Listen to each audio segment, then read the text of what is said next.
Welcome to Harry's Cosmos. Today's adventure: what if the House of Black rose again with Harry and Hermione on its throne? If you haven't already, smash that subscribe button and ring the bell so you never miss a story. Now let's begin. Chapter 1: The Fallen House. The auctioneer's gavel was carved from blackthorn, and every time it fell, another piece of a thousand-year house went under the hammer. The sales room occupied a vault in the ministry's lowest commercial level, a long marble hall lit by floating lamps that had been dimmed to flatter the merchandise. 200 years ago, the same lamps had hung in the dining room at 12 Grimmauld Place. Now they hung over a crowd of buyers who had come to pick the carcass clean. Conservator Ambrose Travers stood at the rostrum in robes the precise gray of a tombstone, reading from a ledger as if it were scripture. Lot 41, he announced. A silver tea service, 18th century, bearing the arms of the most ancient and noble House of Black, Tauger's Pur, always pure. A motto, gentlemen, that the present circumstances render somewhat ironic. A ripple of laughter. Travers permitted himself a thin smile, the smile of a man who had learned that contempt sold better than reverence. Shall we open at 30 galleons? The bidding climbed in the lazy way of bidding when the buyers all knew there would be no one to bid against the institution itself. Travers had a gift for it. He had spent 18 months turning the wreck of the Black estate into a slow, profitable reign, and he had been careful the whole time to look like a public servant performing a sad duty rather than a vulture in a good cloak. At the back of the hall, in the deep shadow where the lamplight did not reach, a single man did not bid. He sat with his gloved hands folded over the head of a cane, and he watched the lots come and go with the patience of someone who had already decided what he wanted and was waiting for it to surface. His name was Cassius Burke, and he was the head of the House of Burke, which had survived 1,000 years not by being noble, but by being there at the end of nobler houses with coin in hand when the bones came up for sale. Burke had bought 9 lots already that week through agents whose faces no one would remember. He did not want the tea service. He did not want the lamps or the portraits or the embroidered fire screens or the 3 crates of leather-bound vanity that had been some dead Black's library. He wanted one thing, and he knew it was somewhere in the ministry's confiscated inventory, mislabeled or overlooked, because the people who had catalogued the Black estate did not know what they were looking at. They had seen a fallen Death Eater house and a list of assets. Burke had seen a map. Lot 42, Travers said. A collection of household curiosities, keys, seals, a quantity of carved obsidian, provenance uncertain. We shall offer it as a single lot. 5 galleons surely for the curious. Burke's gloved fingers tightened a fraction on the head of his cane. There, that was the lazy, ignorant phrase under which someone had buried the thing he had come for. Provenance uncertain.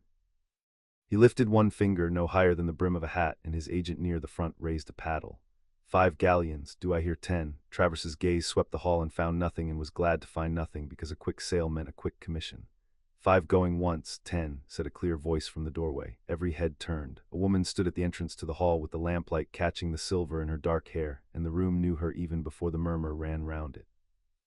Andromeda Tonks had been born a Black and burned off the family tree for the crime of marrying a Muggle-born, and she had spent 25 years being grateful for the distance.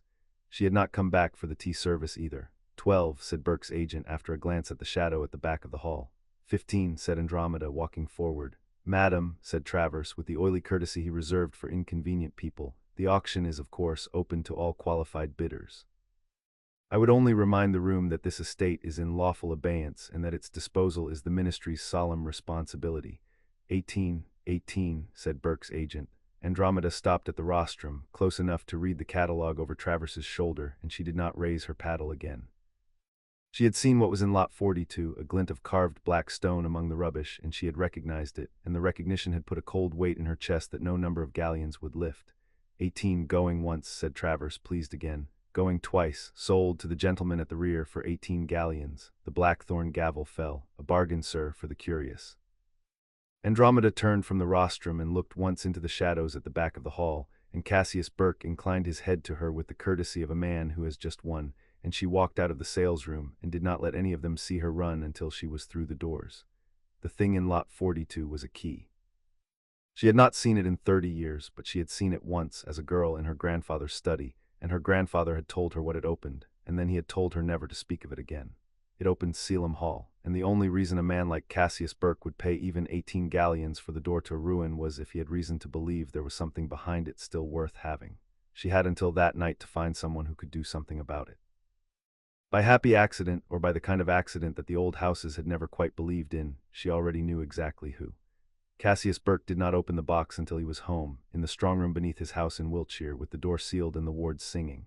He emptied Lot 42 onto a velvet cloth and sorted it with 2 fingers, brushing aside the seals and the broken curiosities. until he found the one thing worth finding. It was a key the length of his hand, carved entire from a single piece of obsidian, its bow worked into the shape of a seven-pointed star. It was cold to the touch, colder than stone had any right to be, and when he held it up to the lamp the light did not pass through it but seemed instead to fall into it and not come out. He had spent 4 years and a great deal of someone else's money assembling the story of what this key opened. The House of Black had 2 seats.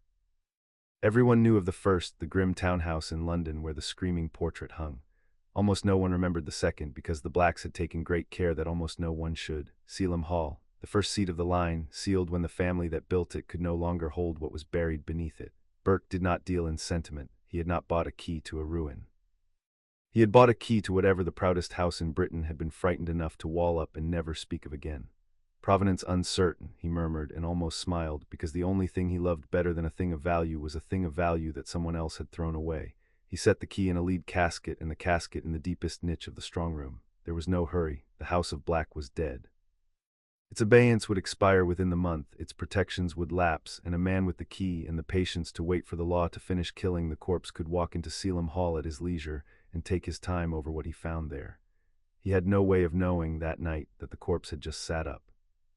The deepest of Gringotts' consultation rooms had no windows because it was a quarter of a mile under London, but the goblins had hung the walls with tapestried maps of places that no longer existed, and the effect was of a room that looked out onto history. Harry Potter sat at the long stone table and tried not to look as out of place as he felt. He had come because the letter had been very specific and rather alarming. A deferred bequest sealed by the will of Sirius Orion Black was due to mature and his attendance was required. He had assumed it would take 10 minutes. He had been in the room for an hour, and the goblin across the table had not yet stopped talking, and Harry had understood perhaps half of it. The goblin's name was Varnock. He was old even by the measure of goblins, his face a topography of folds, and he held the black accounts the way a surgeon holds a scalpel over a patient he has given up on but has not yet been told to stop treating.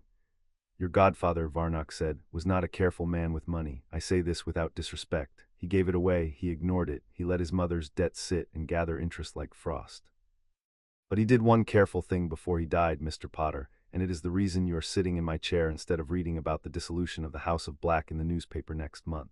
The bequest, Harry said. The bequest is the smaller part. Varnock turned a page in the ledger before him, a ledger as thick as a paving stone. Sirius Black named you his heir, you know this. What you may not know, what he may not have known he was doing, is what that name means under the old law. He did not leave you a house and a vault, Mr. Potter. He left you a claim. The door opened. Andromeda came in with the cold of the upper city still on her cloak, and behind her, to Harry's surprise, came Hermione Granger, who he had owled that morning out of pure instinct because he had been told to come to Gringotts and he had not wanted to come alone, and there was no one in the world he trusted more to make sense of a room like this. Sorry, Hermione said, taking the chair beside him. Andromeda found me on the way in. She says it's urgent. Hello, Harry. Hello, Harry said, and felt, as he always did when she walked into a difficult room, that the difficulty had become a problem with a solution rather than a wall. Varnock looked at the 2 young people across his table, the boy who had killed the most dangerous wizard of the age, the girl who had famously made it possible, and something in his ancient face shifted, the way the ground shifts before it decides to move. Sit, he said. Both of you, Mrs. Tonks, you as well. I think the appointment has just grown larger than I planned. Andromeda did not sit. Burke bought the key to Selim Hall this morning, she said, at the ministry auction, for 18 galleons because the fools who catalogued it thought it was a paperweight. The change in Varnock was immediate and total. He set down his quill. You are certain. I held it in my hands when I was 9 years old, I am certain. For a moment the goblin said nothing, and the lamplight moved on the maps of dead countries, and Harry had the sense of standing at the edge of something much deeper than a meeting about a will. Then we have less time than I believed, Varnock said at last. Mr. Potter, I will be plain, because plainness is what is left to us. The most ancient and noble House of Black is days from ceasing to exist. When a great house has no confirmed head, the law allows it a period of abeyance, a grace in theory to let the heirs come forward. The ministry has not treated it as a grace. They have treated it as a clearance sale. A man named Ambrose Travers was appointed conservator, and he has spent 18 months selling the estate piece by piece and skimming the proceeds, and when the abeyance term expires, he checked a date in the ledger and his voice flattened. In 19 days, the House of Black will be formally dissolved. Its seats in the Wisengamot extinguished, its vaults escheated to the crown, its name struck from the rolls of the ancient houses forever. There has not been a dissolution of a house of this rank in 400 years. And the bequest stops it, Hermione asked. She had taken out a quill of her own, Harry noticed, and a roll of parchment, and she was already writing. The bequest gives us a candidate, Varnock said. No more. Sirius Black named Mr. Potter his heir, which is a legacy. But the law does not let a great house pass to a stranger merely because a will says so. It requires blood. He looked at Harry.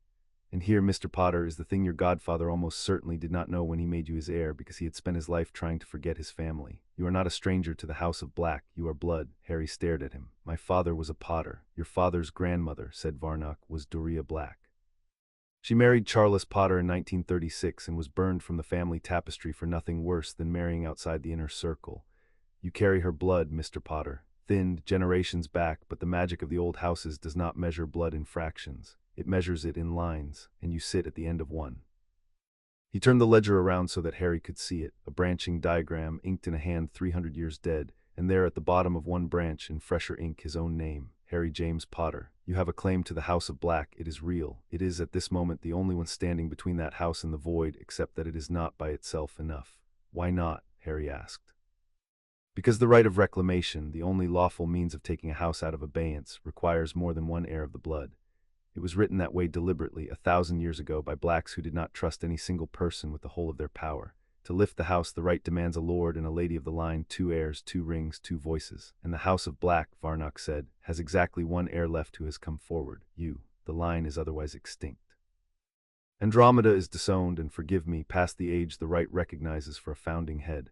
Narcissa Malfoy has the blood, but she is bound to another house by marriage. There is no second heir, which means that even with your claim, the House of Black dies in 19 days, and a man like Cassius Burke will be free to walk into Selim Hall and take whatever he has paid 18 galleons to reach. The room was quiet. Harry felt the weight of it settle on him, another dead thing he was somehow responsible for, another debt left to him by men who had died loving him and leaving him to clean up after their loving. It was Hermione who broke the silence, and she did it in the particular tone she used when a fact had refused to fit the shape it was supposed to fit. Marius Black, she said. Varnock went still. What did you say? There's a name in the tree.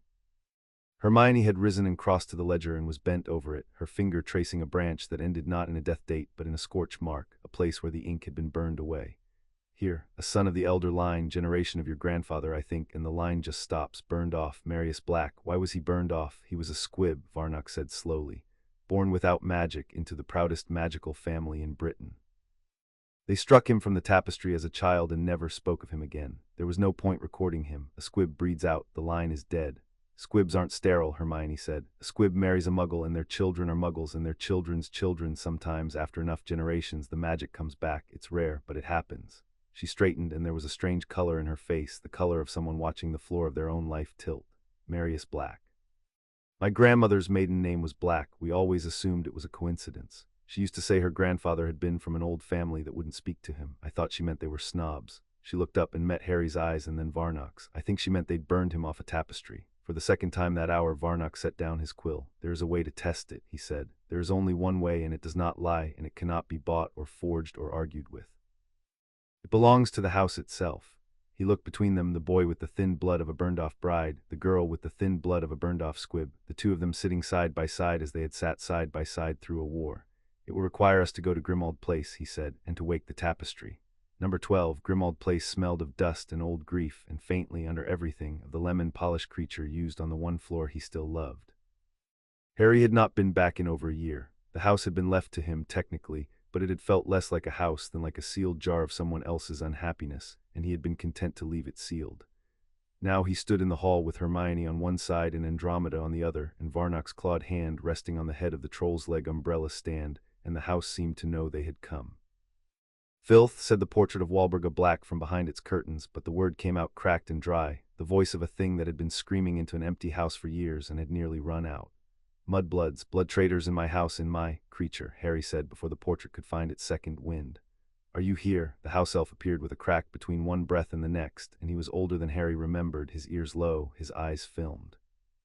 He looked at Harry without much warmth and at Hermione with the old reflexive sneer beginning to form, and then he stopped. His head came up, his nostrils flared. He stared at Hermione as though something had reached out of the air and struck him across the face. Creature, Andromeda said gently. What is it? The girl, Creature whispered. The girl smells of, he could not finish it. He pressed his knuckles to his mouth, and his eyes, when he looked at Hermione again, had gone wide and frightened and full of something that had not been in them in living memory. Hope, it is not possible, he said. Marius is dead. Marius died a squib in a muggle hospital 60 years ago. Creature knows. Creature's mother wept for him in secret because no one else was permitted to weep. Show me the tapestry, Hermione said quietly. It hung in the drawing room where it had always hung, a vast and ancient thing covering the whole of one wall, its threads dim with age and dark with deliberate scorch marks where the family had burned away the children who disappointed it. Sirius's face was a hole. Andromeda's was a hole. A dozen others were holes, each one a person someone had decided to unmake. Varnock positioned them before it, Harry on the left and Hermione on the right. The tapestry is not a record, he said. Wizards make records, the Blacks made something that records itself. It is woven into the magic of the house, and the magic of the house is woven into the blood of the line, and when one of the blood stands before it and asks, it answers. It cannot be deceived because it is not reading a document, it is reading you. He stepped back. Put your hands upon it, both of you, and ask it who you are. Harry looked at Hermione. She was pale, but her jaw had set in the way it did before an exam she had decided to win, and that more than anything steadied him.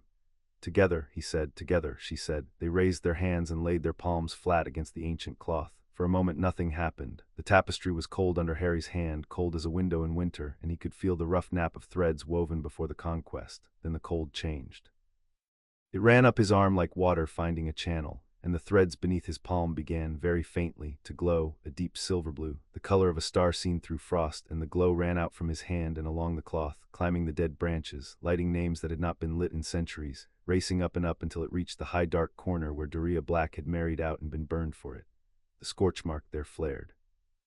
And then impossibly it began to heal, the burned threads reweaving themselves, the hole filling in, a woman's face surfacing out of the char, and beneath it, in fresh silver fire, a single new line of descent unspooling down the wall, Doria to her son, to her grandson, to James, to a name at the very bottom that wrote itself in light. Harry James Potter. Hermione made a sound, half breath, half word. Under her own hand the cloth had begun to glow as well, but in a different place, low on the wall in the oldest quarter where the elder line had run, at a scorch mark so old it had nearly become part of the weave. Marius. The silver fire touched it and it woke and it healed, the burned name surfacing, and from it the new line ran down, Marius to his daughter, to a granddaughter, to a woman named Helen, to a name at the very bottom that wrote itself beside Harry's in the same star-colored light. Hermione Jean Granger. The two lines met at the bottom of the tapestry, side by side, glowing, the only two living names in a wall of the dead. Walburga's portrait had begun to scream again in the hall, but the scream cut off mid-word as if a hand had closed over a mouth. And far down beneath the floor of the house, beneath the foundations, beneath the city itself, something that had been asleep for a very long time lifted its head. Harry felt it before he heard it, a pressure, a presence, a vast attention turning toward him through the stone. Then the sound came up through the soles of his feet in the bones of the old house, a single low note, neither growl nor groan, a sound a building should not be able to make. A howl. It rolled up out of the deep places under Grimmauld and shook the dust from the chandelier and set the dead lamps swinging, and then it faded, and the silence it left behind was different from the silence before. It was the silence of a thing that had been waiting and had just been given a reason to wait no longer. Creature had fallen to his knees. Tears stood in the old elf's filmed eyes and ran down into the creases of his face, and he was looking at the two glowing names on the wall and whispering, over and over, the same three words like a prayer he had given up saying long ago. The house, he wept. The house remembers. The house remembers. They sat afterward in the kitchen because it was the only room in the house that felt like a place where living people did things, and Creature, without being asked, which Harry had never once seen him do, made tea. Varnock laid it out for them the way a general lays out a map of a country he intends to take back. You understand what you saw, he said. It was not quite a question. The tapestry has acknowledged two heirs of the blood. A lord and a lady of the line, exactly as the right of reclamation requires. For the first time in 18 months, the House of Black has a path out of the void that does not run through the grave. He turned a hard look on each of them in turn. Understand also what it costs. The rite is not a ceremony you attend, it is a binding. To take the house out of abeyance, the two of you must take it together, claim the seat as one, swear into the family magic as one, wear the ring and the ring. And the magic of the Blacks does not do things by halves. What it joins, it joins. You would be bound to the house and through the house to one another in a way the law has no word for and the magic has too many. Bound how? Hermione asked. Her voice was steady. Her hand, Harry noticed, had not quite stopped trembling since the tapestry. I do not know precisely. No one living has performed the rite. The Blacks have not needed to reclaim their house in 1,000 years because the house has never, until now, been allowed to fall. Varnock spread his clawed hands. I can tell you what the old records say. They say the founding lord and lady become the house, its will, its voice, its hands. They say the house knows them and answers them, and in the deep places protects them. They say the bond between them becomes part of the magic that holds the whole thing up, which is to say that you would be relying on each other in a way that goes considerably past trust. He paused. I will not pretend this is a small thing to ask of a friendship. I am asking it anyway, because the alternative is 19 days and then nothing. Harry looked at Hermione across the scarred kitchen table in the house where his godfather had been unhappy as a boy, and he thought about all the things he had been handed in his life that he had not chosen: a scar, a prophecy, a war, and how he had carried every one of them because there had been no one else to carry it and someone had to. This was different. He could feel that it was different, though he would have struggled to say how. No one was forcing this on him. There was no Voldemort waiting at the end of it. There was only a dead house and a real choice, and the person he most wanted beside him for any of it sitting close enough to touch, with the firelight on her face and the same question in her eyes. "There's a thing I keep not saying," Harry said, "so I'll say it. I'm tired of inheriting ruins. I've spent my whole life being handed broken things and being told they're mine now. The Dursleys, the scar, the war." He turned his cup in his hands. "But this one, Hermione's in it. Marius was burned off that wall for being born without magic, and his whole line got written out of existence by people who thought blood was the only thing worth counting. And the magic just put her name back on the wall in letters of fire." He looked up. "I don't want to let them dissolve that. I don't want the last word on the House of Black to be a man in gray robes making a squib joke at an auction. If we can take it back and make it mean something other than what it's meant, then I want to." "Harry," Hermione said, "I know it's a lot to ask. You've got a whole life that isn't this. You've got plans." "Harry," she set down her cup, "listen to me, because I've been doing arithmetic in my head for 20 minutes and I want to say it before I lose the nerve." She drew a breath. "2 days ago I was a war heroine with a famous name and absolutely no idea what to do with the rest of my life.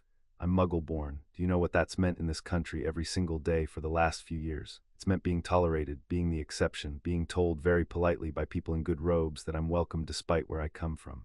Her voice did not rise, but something underneath it did. "And it turns out I'm not the exception.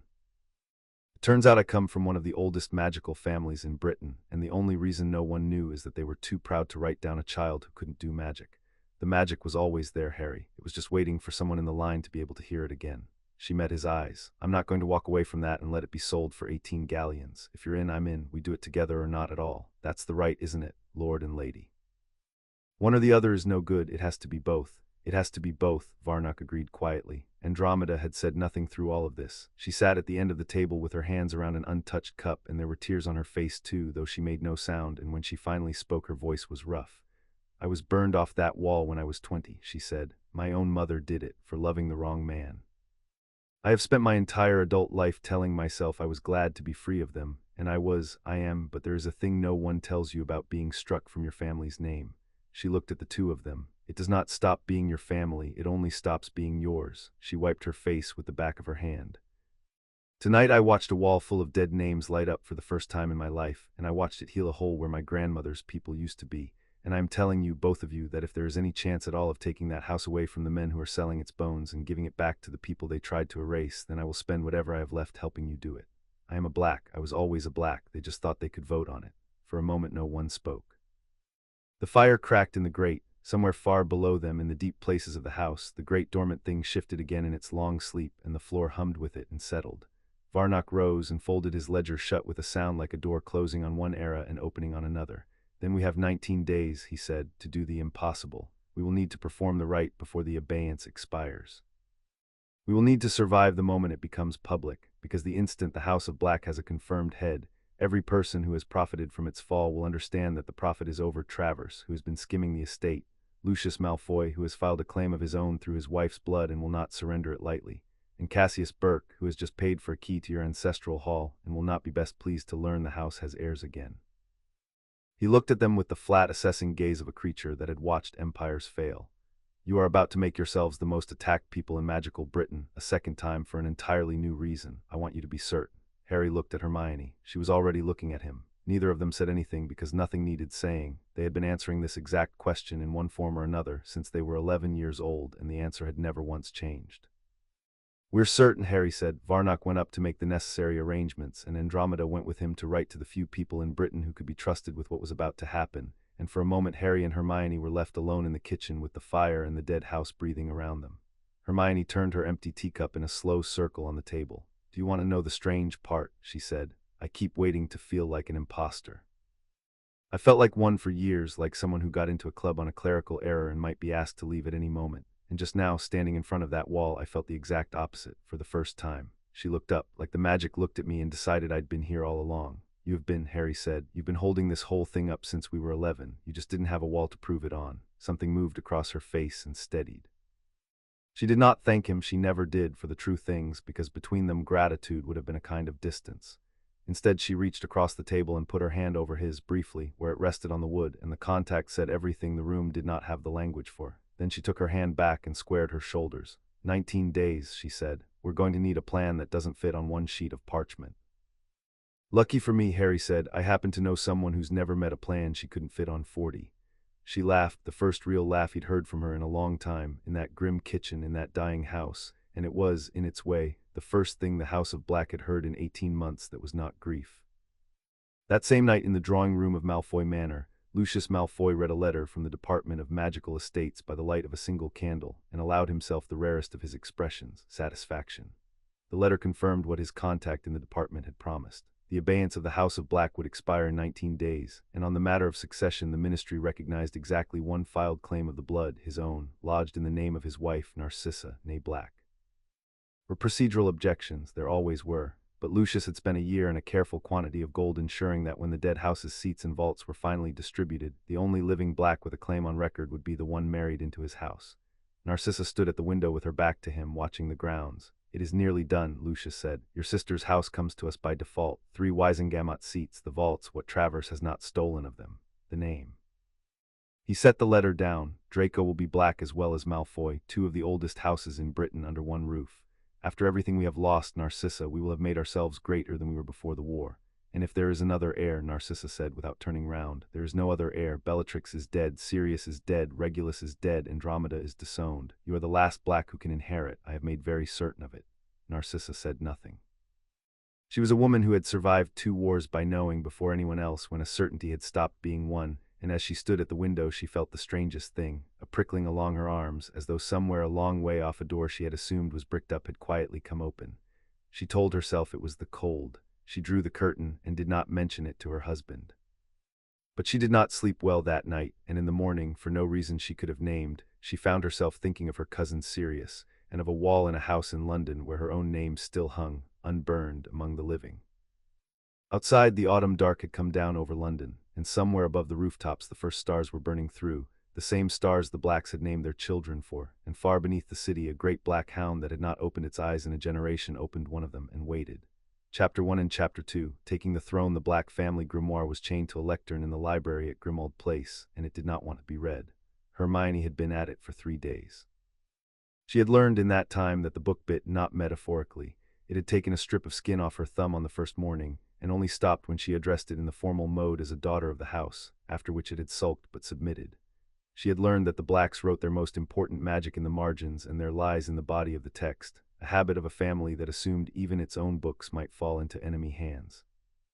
And she had learned on the 3rd afternoon, with Harry asleep in a chair and Creature dozing at her feet, exactly how the rite of reclamation was meant to be performed, and why no one had performed it in 1,000 years. It's not a spell, she said when Harry woke. She did not look up from the page. Everyone keeps calling it a rite, and I kept reading it as a ceremony, words and gestures in the right phase of the moon. It's a contract. She turned the book toward him. Page was written in a hand so old the letters had begun to merge, but someone, Regulus, she thought from the date, had copied a cleaner version into the margin. The House of Black isn't just a family with a lot of money and some nasty opinions. At some point a very long time ago, the Blacks did something to themselves. They bound the family's magic into a single living structure, the wards, the tapestry, the estates, all of it woven together and given just enough will to recognize its own. The head of the house isn't an office, it's a keystone, a person the whole structure is leaning on. And the right makes us the keystone, Harry said. The right asks the house whether it will lean on us. Hermione's finger traced the lines. We don't take the house, Harry, we offer ourselves to it and it decides. The tapestry already said yes to our blood, that was step 1, the proof, but blood only gets you to the door. The right is the house deciding whether it will actually hold us up and let us hold it up, which is the part that requires 2. She looked at him. A single head is a single point of failure. The Blacks were paranoid even about themselves, so they made the founding bond require a lord and a lady, 2 keystones, each anchoring the other. If one falters, the other holds. It's elegant, actually. It's the most sensible thing I've ever found in a book otherwise dedicated to ranking people by the cleanliness of their grandparents. There's a catch, though, Harry said. There's always a catch with this family. 3 of them, actually. She found the page she wanted and weighted it flat with the inkwell. It can kill us 3 ways, and I'm not letting you near it until you can recite all 3 back to me, because I refuse to do a 1,000-year-old blood ritual with someone who didn't read the instructions. You sound like you're about to set an exam. I am about to set an exam. She was not entirely joking. First way, rejection. If the house decides we aren't fit to be its keystones, too weak, too false, too divided, it refuses us, and the refusal of a thing that size isn't gentle. Second way, severance. The bond is meant to join two people. If it takes in one of us and fails in the other, the one it took is left holding the whole house alone, and the grimoire says, she read it aloud, flatly, the strain shall unmake the survivor over a period of hours. Cheerful. Third way, the book won't name. It only says the founding bond has, on rare occasions, called more than it was offered. She turned the book a quarter-inch so he could see the margin, where a later hand had written in ink gone unsteady, ask creature about the deep room, do not perform the rite at Selim Hall. Grimald only, I think there is something at the hall that listens. Harry read it twice. Regulus, Regulus. Hermione's voice dropped. He knew there was something wrong with Selim Hall. That's why the grimoire's here and not there. That's why the family sealed the hall and pretended it never existed for 200 years. She looked up at him. Burke bought the key to the one place in the entire black inheritance that the blacks themselves were frightened of. Then we worry about the hall when we have a house to worry from, Harry said. Grimald first, the right first, one impossible thing at a time. Andromeda came every day in the run-up to the rite, and she came not as a guest but as a teacher, because she had understood before either of them that the hardest part of taking the House of Black would not be the magic but the country it would have to rule. You think you're fighting three men, she said on the second afternoon, standing before the tapestry with the air of a general surveying a map. Burke, Travers, Lucius, you are not. You are fighting 400 years of how this country has agreed to work, and the three men are only the parts of it that happen to have faces. She pointed to the dim, dusty wall of names, the burned holes and the proud living lines. The old houses do not run Britain because they are clever or rich or even powerful, though they are all three. They run it because everyone has agreed, for so long that no one remembers agreeing, that they should. That agreement is the thing you are about to break, and the country will not thank you for it, whatever the newspapers say on the morning you win. Then why help us? Harry asked. He had taken to sitting on the floor before the tapestry while she taught, the way he had once sat in lessons that actually mattered to him, which had been rare enough, if breaking it is so dangerous. Because the agreement is rotten, Harry, and rotten things should be broken, and I have spent 25 years being too comfortable in my exile to break anything. Andromeda's mouth twisted. And because they burned my daughter's mother off this wall for marrying a man she loved, and then they let a war take my daughter and my husband and my son-in-law, and I have nothing left of all of it but a small boy with changing hair and a very great deal of anger that has had nowhere to go for a long time. She looked at the two of them. You are somewhere for it to go, so let me teach you the houses, because on Friday week you will stand in a room full of them, and if you do not know which ones can be moved and which ones can only be outlasted, they will eat you, precedent or no precedent. She taught them the houses. She taught them which families were old and poor and hungry for a patron, and which were rich and frightened and would follow whoever frightened them least, which had grudges against the blacks a century deep and which had grudges against the ministry deeper still, which would be swayed by the law like marchbanks and which only by gold like half the back benches, and which by nothing at all but the slow grinding certainty that the wind had changed. It was, Hermione said, the single most useful afternoon of her life, and she had had a great many useful afternoons. It was nearly evening when the portrait of Walburga Black, hearing voices in her drawing room for the third day running, found enough breath at last to scream. Blood traitors! The curtains over her portrait flew open, and the painted face contorted with 200 years of rage given one more chance to spend itself. Filth in the house of my fathers, a half-blood and a mudblood daring to speak of the right of my family, of my, and you. Her eyes found Andromeda and somehow grew worse. You, the worst of all, the daughter who shamed us, who crawled back to the wall she spat on. I will see you all burned from this house before I see you crowned in it. You won't, though, Hermione said. She had crossed to stand directly before the portrait, and she did not shout. She spoke to the screaming painting with the level, merciless courtesy she would later use on Lucius Malfoy, and the contrast silenced even Walburga for a moment. That's the thing you haven't understood yet, and you've got 3 days to make your peace with it. You spent your whole life deciding who belonged to this house, and you decided it by blood, and you burned everyone who failed your test. And now the house is dying, actually dying, sold for parts at an auction, your precious lamps under a ministry gavel, and do you know who came to save it? Not a pure-blood heir, not the son you raised to hate exactly the right people, him. She nodded at Harry, a half-blood whose mother you'd have called filth, and me, the mud-blood. The two of us are the last thing standing between your house and the void, and in 3 days we are going to take it, and there is nothing you can do to stop us, because you are a painting and we are alive, and the magic has already chosen. She held the contorted, painted eyes. You can scream about it for the rest of your existence, or you can be quiet and watch your house live instead of being right while it dies. Those are the only 2 choices left to you. I'd think carefully about which one you'd rather spend eternity having made. Walburga Black opened her mouth and shut it and opened it again, and found, perhaps for the first time in 200 years, that she had nothing to say that would change anything at all.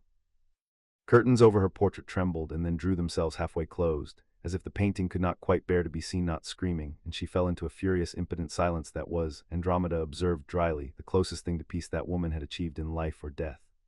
That, said Andromeda, was extremely satisfying to watch, and you should not make a habit of it, because the living version of that fight is on Friday week, and the living version does not have curtains you can close. But there was a fierce pride in her face as she said it, and Harry thought that Hermione had just done in 2 minutes to a portrait exactly what she would spend the next 3 weeks doing to a country, stated the truth so plainly that the lie had nowhere left to stand.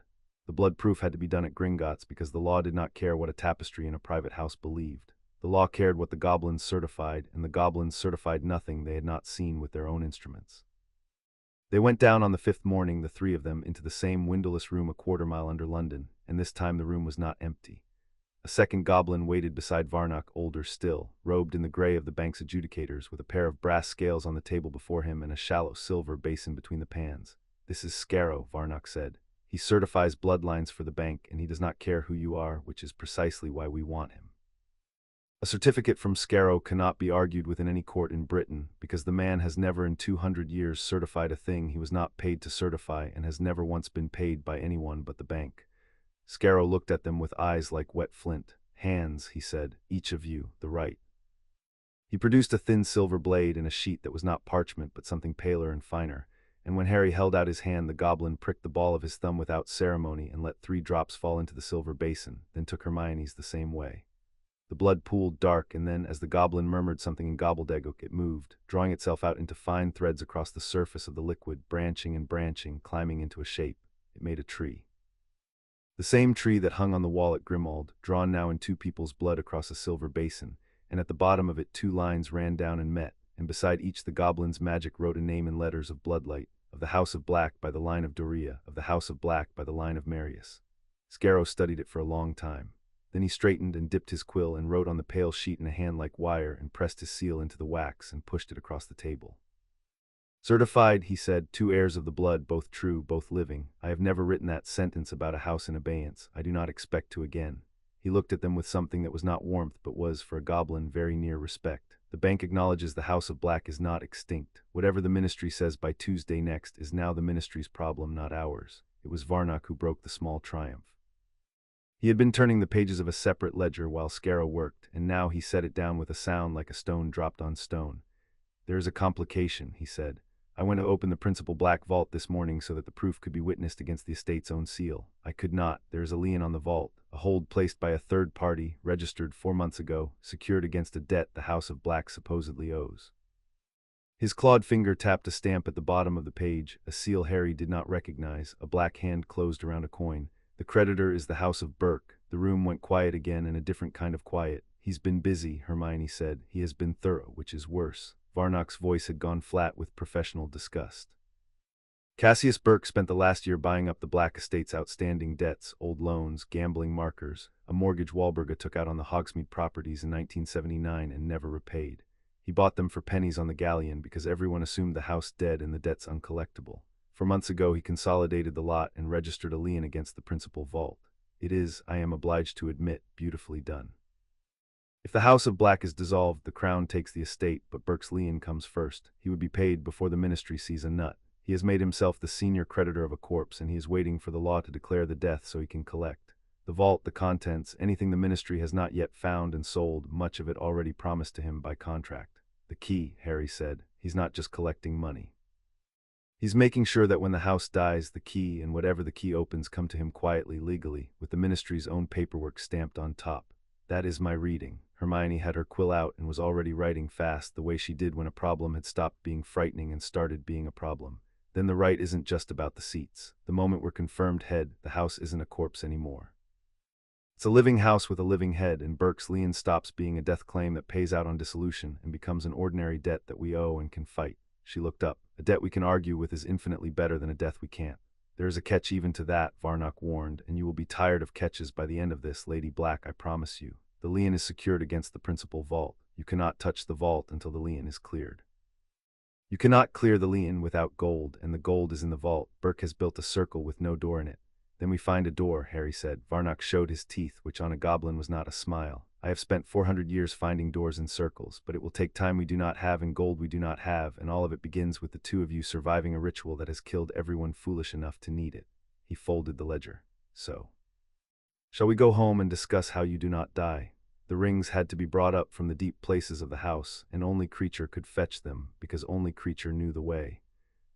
He went down on the afternoon before the rite, and he was gone a long time, and when he came back his hands and his face were gray with a dust that had not been disturbed in 200 years, and he carried a silver dish on which lay the two rings of the heads of the House of Black, the Lord's signet, onyx set with a single white star, and the lady's ring, a black pearl that drank the candlelight, and he would not let anyone else touch them until he had set them down himself on the drawing-room table. Creature's master, the old master, hid them, he said, in a voice gone strange with memory. When the house began to die, Master Regulus took them down into the deep and bound them where no thief could reach, and he told Creature remembers it, the last thing he said about them, he said, "Keep them safe, Creature, against the day there is a black worth giving them to. There has not been one in my lifetime, there may not be one in yours, but keep them." The old elf looked up at Harry and Hermione, and his filmed eyes were wet. Creature kept them 90 years. Creature began to think Master Regulus was wrong, that the day would never come, that the last blacks were as small and cruel as the rest, and the rings would lie in the dark forever. He pushed the dish toward them with both hands. Creature was wrong to doubt. The day has come. Take them, Master Mistress. They are yours. Master Regulus would be, his voice cracked entirely, Master Regulus would be glad. He was the only one of them at the end who was glad of the right things. Harry looked at the rings, and then at the old elf who had hated him and pitied him and now, somehow after everything, loved him, and he did not pick them up at once. There was a thing to be said first, and he said it. "Creature," he said. "When this is done, when the house is ours, you won't be the last servant of a dead family anymore. You'll be the elf of a living house with a lord and a lady and a wall of names that's going to grow instead of burn. And the first thing I want you to know about the new House of Black is that you are part of it, not a possession of it, part of it. Do you understand?" He met the elf's eyes. "Regulus kept faith with this house through its whole long dying, so did you. The new house doesn't forget that. The new house is built on it." Creature did not answer in words. He put his face in his hands and wept, and Hermione, who had once tried to free him and learned the hard way that freedom and belonging were not the same gift, knelt and put her arm around the old elf's shoulders and let him weep, and the dish of rings sat between them on the table, waiting. The night before the rite, Harry could not sleep, and neither, he knew through the not yet existing bond of simple, long familiarity, could Hermione. He found her in the library, of course, with the grimoire and a single candle, but she was not reading. She was sitting with her chin on her knees in the great chair by the cold hearth, looking at nothing, and when he came in she did not pretend otherwise. "I'm not frightened of dying," she said before he could ask. "That's the strange thing. I went through a war at 17. I made my peace with dying a long time ago, and anyway, the grimoire's 3 ways are quick." She wrapped her arms tighter around her knees. "I'm frightened of the binding, of being joined to you that way with no door I can close. I've spent my whole life being the one who thinks clearly, the one who keeps her own counsel, the one nobody can read. And tomorrow night I let 1,000-year-old magic open all of that to you permanently, and I can't take it back, and I don't know who I am if I'm not separate." She looked up at him, and her honesty was the bravest thing in the room. "Tell me the truth, Harry. Are you frightened of that part, of having me in your head, of having no door?" Harry came and sat on the arm of the chair near her in the small ring of candlelight. "No," he said, and found it was true, "because it's you. If it were anyone else in the world, I'd be terrified. I've spent my whole life with people trying to get into my head, and most of them wanted to use what they found. But you've been in my head for 7 years already, Hermione, not by magic, by knowing me. You read me at 11 years old when no one else bothered, and you've been reading me ever since, and you've never once used a single thing you found to hurt me, not once, through everything." He held her eyes. "So no. I'm not frightened of you having no door to close against me. You've never needed a door. You've just chosen to keep it open all this time, and you've never made me feel like a prisoner of it. Whatever the bond does tomorrow, it's only going to make permanent a thing you've already been doing on purpose for years." He smiled. "The magic's just catching up to us. It usually does." Hermione looked at him for a long moment in the candlelight, and something in her unclenched, and she let her arms loosen from around her knees. "When did you get wise?" she said, not quite steadily. "I had a good teacher," Harry said. "Bossy, brilliant, terrible handwriting in the margins." She laughed, and it broke the worst of the fear, and she got up out of the chair, and at the door of the library she paused and looked back at him in the candlelight, and there was something in her face that the bond tomorrow would make legible, but that he could read already tonight without any magic at all. "Whatever happens tomorrow," she said, "I'm glad it's you on the other end of it. There's no one else I'd open the door for. There never has been." And she went up to bed, and Harry sat a while longer with the candle and the cold hearth and the dish of rings waiting in the dark of the next room. and felt, for the first time since Sirius died, that the thing coming toward him was not another loss but the beginning of something he had chosen. They performed it on the 19th night before the abeyance, the last night the calendar allowed and the first the moon allowed, in the drawing room before the tapestry at midnight, because the grimoire was explicit that the black magic ran strongest under the open eye of the stars its children were named for. Creature had spent the afternoon enchanting the ceiling to show the true sky above London, cloud and all, and had lit 100 candles that burned without smoke, and had then refused very firmly to be sent away. Creature will witness, he said, drawing himself up to his full small height. Creature served the House of Black when there was no House of Black left to serve. Creature will see it rise, or Creature will die where he stands. It was the closest the old elf had come to defiance in his life, and Harry, who had once hated him and then pitied him and now found he did neither, only nodded.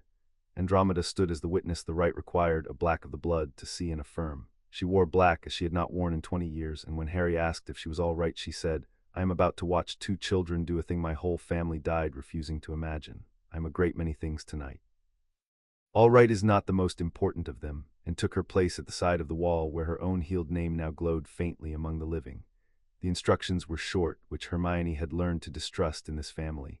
They were to stand before the tapestry where their names had written themselves in fire, Harry on the left and Hermione on the right. Each was to take up the ring of their office from the silver dish Creature had carried up from the deep places of the house, the Lord's signet, onyx set with a single white star, and the lady's ring, a black pearl that drank the candlelight. Each was to put the ring on, and then each was to speak the offering, which was not a long incantation but a single sentence, the same for both. "I give myself to the house that the house may stand." "That's all," Harry had said when she first showed him. "After 3 days of you nearly losing a thumb. It's a contract, Harry. The terrifying ones are always short. It's the long ones that have nothing in them." Now they stood before the wall of the dead, the false stars wheeling slowly overhead, and the house was very quiet, the quiet of a great hall when it is full and waiting. Harry took up the signet. It was heavier than a ring that size had any right to be, and cold, and when it touched his palm the cold of the tapestry ran up his arm and into his chest as though something were checking the fit of him from the inside. Hermione took up the black pearl, her breath caught as it touched her. She steadied, she found his eyes across the space between them. "Together," she said. "Together," he said. They put the rings on. The cold became a tide. It came up through the floor and out of the wall and down out of the false stars, and it ran into them, and Harry understood in the first second why the Blacks had built this to need 2, because no one person could have held what came through. It was the weight of 1,000 years. Every name on the wall, the proud and the cruel and the brave and the broken, every Black who had ever lived and died and been recorded or burned away, all of it pouring down the lines of blood into the 2 living anchors at the bottom, and it was vast, and it was hungry, and it was looking at them. He heard Hermione gasp and reached for her without thinking, and could not move his hand. The magic had pinned them both, and then realized he did not need to reach, because the reaching had already happened somewhere below the level of his body. He could feel her, not her hand, her fear bright and disciplined, her stubbornness, which was the strongest thing in the room, her grip on the edge of the flood, white-knuckled, refusing to let go. The bond was not a thing that would happen to them. It was happening now, a bridge throwing itself across the dark between 2 people, and across it he felt her terror meet his own, and instead of doubling halve. "Speak," said the house. It did not use words, it used the cold, and the cold meant speak. "I give myself to the house," they said together, "that the house may stand." The tapestry caught fire, not flame, light. Every name on the wall ignited at once, the whole 1,000-year sprawl of it blazing star-blue from edge to edge, dead and living together, and the light poured off the wall and filled the room and ran out through the doors and down the stairs and into the stone, and the whole house lit from the inside like a lantern, every window in Grimmauld Place flaring blue for one instant in the sleeping London night. The wards came up with a sound like a great bell rung underwater. The dust lifted off every surface and hung shining in the air, and in the hall the portrait of Walburga Black opened her mouth to scream her filth and her blood purity into the faces of the mudblood and the blood traitor who dared, and the house closed her mouth. There was no incantation. The new head simply existed, and the portrait was part of the house, and the house no longer wished to hear her. Walburga's painted eyes went wide, her jaw worked, no sound came out. And then, for the first time in the memory of anyone living, the curtains over her portrait drew themselves shut gently from the inside and stayed shut. The light reached its height and held, and in the held silence from the deep places under the house, the great dormant thing rose. They heard it climbing, not footsteps, a pressure, a presence ascending through the floors, and the candles guttered as it passed though no door opened, and Andromeda made a sound and Creature fell to his knees. Then it was in the room with them, vast and unseen, a weight in the air like the held breath before thunder. Harry felt it circle them once, slow, the way a dog circles before it settles, felt it consider him, felt it consider Hermione, felt, through the new bond, her own held breath as the thing's attention moved over her. And then the unseen weight folded itself down, and the pressure eased, and out of the blaze of the tapestry a shape resolved, enormous, black, four-legged, its eyes 2 points of cold blue fire, and the grim of the House of Black, the warden, the bound sentinel that had not opened its eyes in a generation, lowered its great head to the floor between its 2 new masters and lay down at their feet. The light went out of the wall all at once. The room was dark, then candlelit, then ordinary, and Harry was standing in a dusty drawing room with a ring on his finger and a ringing in his ears and Hermione's hand somehow in his, both of them holding on hard, and a creature the size of a small horse breathing slow and warm against their shins. And a house, he could feel it now, he would always feel it now, a low constant awareness at the back of his mind, like the sense of one's own heartbeat. A house that was, in every way the magic could mean it. "There's, oh," Hermione said unsteadily. "Oh, I can, Harry, I can feel the house, all of it. The wards and the wing nobody's used in a century, and is that the boiler?" "I think the contract came with the plumbing," Harry said, and she laughed, shaky and amazed, and the grim thumped its tail once against the floorboards, and Andromeda Tonks put her hands over her face and wept for the family that had thrown her away, and the family that had, in the space of a single midnight, made itself new. It did not stay quiet for long. Nothing involving the ministry ever did. The rite had a consequence the grimoire mentioned only in passing, and Hermione had underlined twice. The confirmation of a head was not a private matter. The moment the house acknowledged them, the acknowledgement propagated. The wards announced themselves to the ministry's registry. The Wisengamot's enchanted rolls, which had listed the 3 black seats as suspended, updated themselves at midnight to read, in fresh ink, held in abeyance no longer, head confirmed, awaiting seating. And a copy of the registration, by a law 4 centuries old that no one had bothered to repeal, was dispatched by the ministry's own enchantment to every other ancient house in Britain, so that the peerage would know one of their number had returned from the dead. Lucius Malfoy received his copy at 1 in the morning. By 2 he was at the door of Grimmauld Place. He could not get in. That was the first thing the house taught him. The doorstep that had admitted Death Eaters and Order members alike for decades now held him on the pavement like a sheet of glass, and he stood there in the cold in robes worth more than the street, and rang a bell that did not ring until Harry, at Varnock's advice, because Varnock said it was better to be seen refusing a man than to be seen hiding from him, opened the door and stood in it. "Mr. Potter." Lucius's voice was smooth as the head of his cane. "Or should I say, I confess I am not yet certain of the correct address. The registry was vague. It listed 2 names. His pale eyes moved past Harry into the hall and found Hermione on the stairs, and something flickered in them and was put away. "Miss Granger, how versatile of you both." "Lord Black," Harry said, "if you want the correct address, or Lord and Lady Black if you want both. We're not particular." "Lord and Lady Black." Lucius repeated it as though tasting something gone off. "You will forgive me, I have lived a long time, and I have never heard of a house held by 2 heads at once, neither married to the other, one a Potter and the other." He paused, with exquisite courtesy of recent magical extraction. "Then you'll want to read the Rite of Reclamation," Hermione said, coming down the last of the stairs to stand at Harry's shoulder. She had a roll of parchment in her hand. She had, Harry knew, copied it out that afternoon precisely because she had known someone would come to the door before morning. Clause 4. A house in abeyance may be reclaimed by 2 heirs of the blood jointly as lord and lady without requirement of marriage between them. It's 1,000 years old. Your wife's family wrote it. I'd have thought you'd be familiar. Lucius did not take the parchment. He looked at her over it, and the courtesy in his face thinned to something colder and more honest. "My wife," he said, "is Narcissa née Black. She has a claim, filed and recognized, of the blood. I have spent a year establishing it. You will understand that I do not intend to surrender the inheritance of my son to a clerical accident performed at midnight by 2 children playing at peerage." "It isn't an accident," Hermione said, "and it isn't a claim, Mr. Malfoy. A claim is a piece of paper you file and hope someone honors. We didn't file a claim, we performed the rite. The house has a head. Your wife's claim was a claim on a vacancy, and as of 12:30 there is no vacancy. She let that sit. She has the blood, so do we, and we got here first, and we did it the way the law requires. You can contest it. You'll lose, but you're welcome to spend the gold." For a moment Lucius said nothing, and Harry watched a man recalculate in real time, watched the easy contempt drain out of him and something more dangerous take its place, the attention of a person who has just discovered that the obstacle in front of him is not going to move when pushed. "You have made yourselves a great many enemies tonight," Lucius said at last, quietly. "You imagine you have won a house. What you have won is a target. There are people, I am the most reasonable of them, Miss Granger, and you would do well to remember that I came to your door to talk rather than to do anything else. There are people for whom the resurrection of the House of Black is a catastrophe because they have spent its death getting rich. You have just told all of them in one stroke that the gravy is over." He stepped back from the door. "I will see you at the seating vote. The Wisengamot still has to seat a confirmed head, and the Wisengamot is not a tapestry. It does not love you because your blood is old. It is a room full of frightened, greedy people, and a great many of them owe their recent comfort to your family staying dead. He inclined his head, the perfect, hateful courtesy back in place. Sleep well, Lord and Lady Black. You will find the difference between holding a house and ruling one is rather larger than a single night's work. He turned and walked into the dark, and the door, without Harry touching it, closed behind him. The Daily Prophet had it by the second edition, which meant Rita Skeeter had it by dawn, which meant that by the time Harry and Hermione sat down to a late breakfast, the whole of magical Britain knew that the House of Black had risen, and that its two heads were, of all people, the Potter boy and the Granger girl. The headline ran HEIRS, or usurpers. And the article beneath it managed to imply both at once, which Hermione said was at least an honest representation of what people would actually think. The first owl arrived before the toast was finished. It was from Augusta Longbottom, and it was 3 lines long. I knew Doria Black. She was twice the witch this country deserved, and they burned her for marrying a good man. If what the rag says is true, you will have the Longbottom voice in the Wisengamot, and you will have it gladly. Come to dinner. Bring the girl.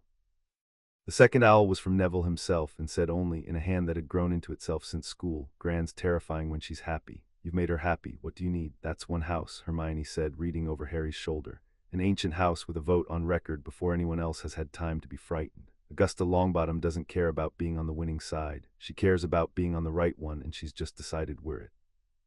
She set the letter down beside the others. We're going to need a list. Allies we can ask, allies we have to earn, and enemies we have to outlast.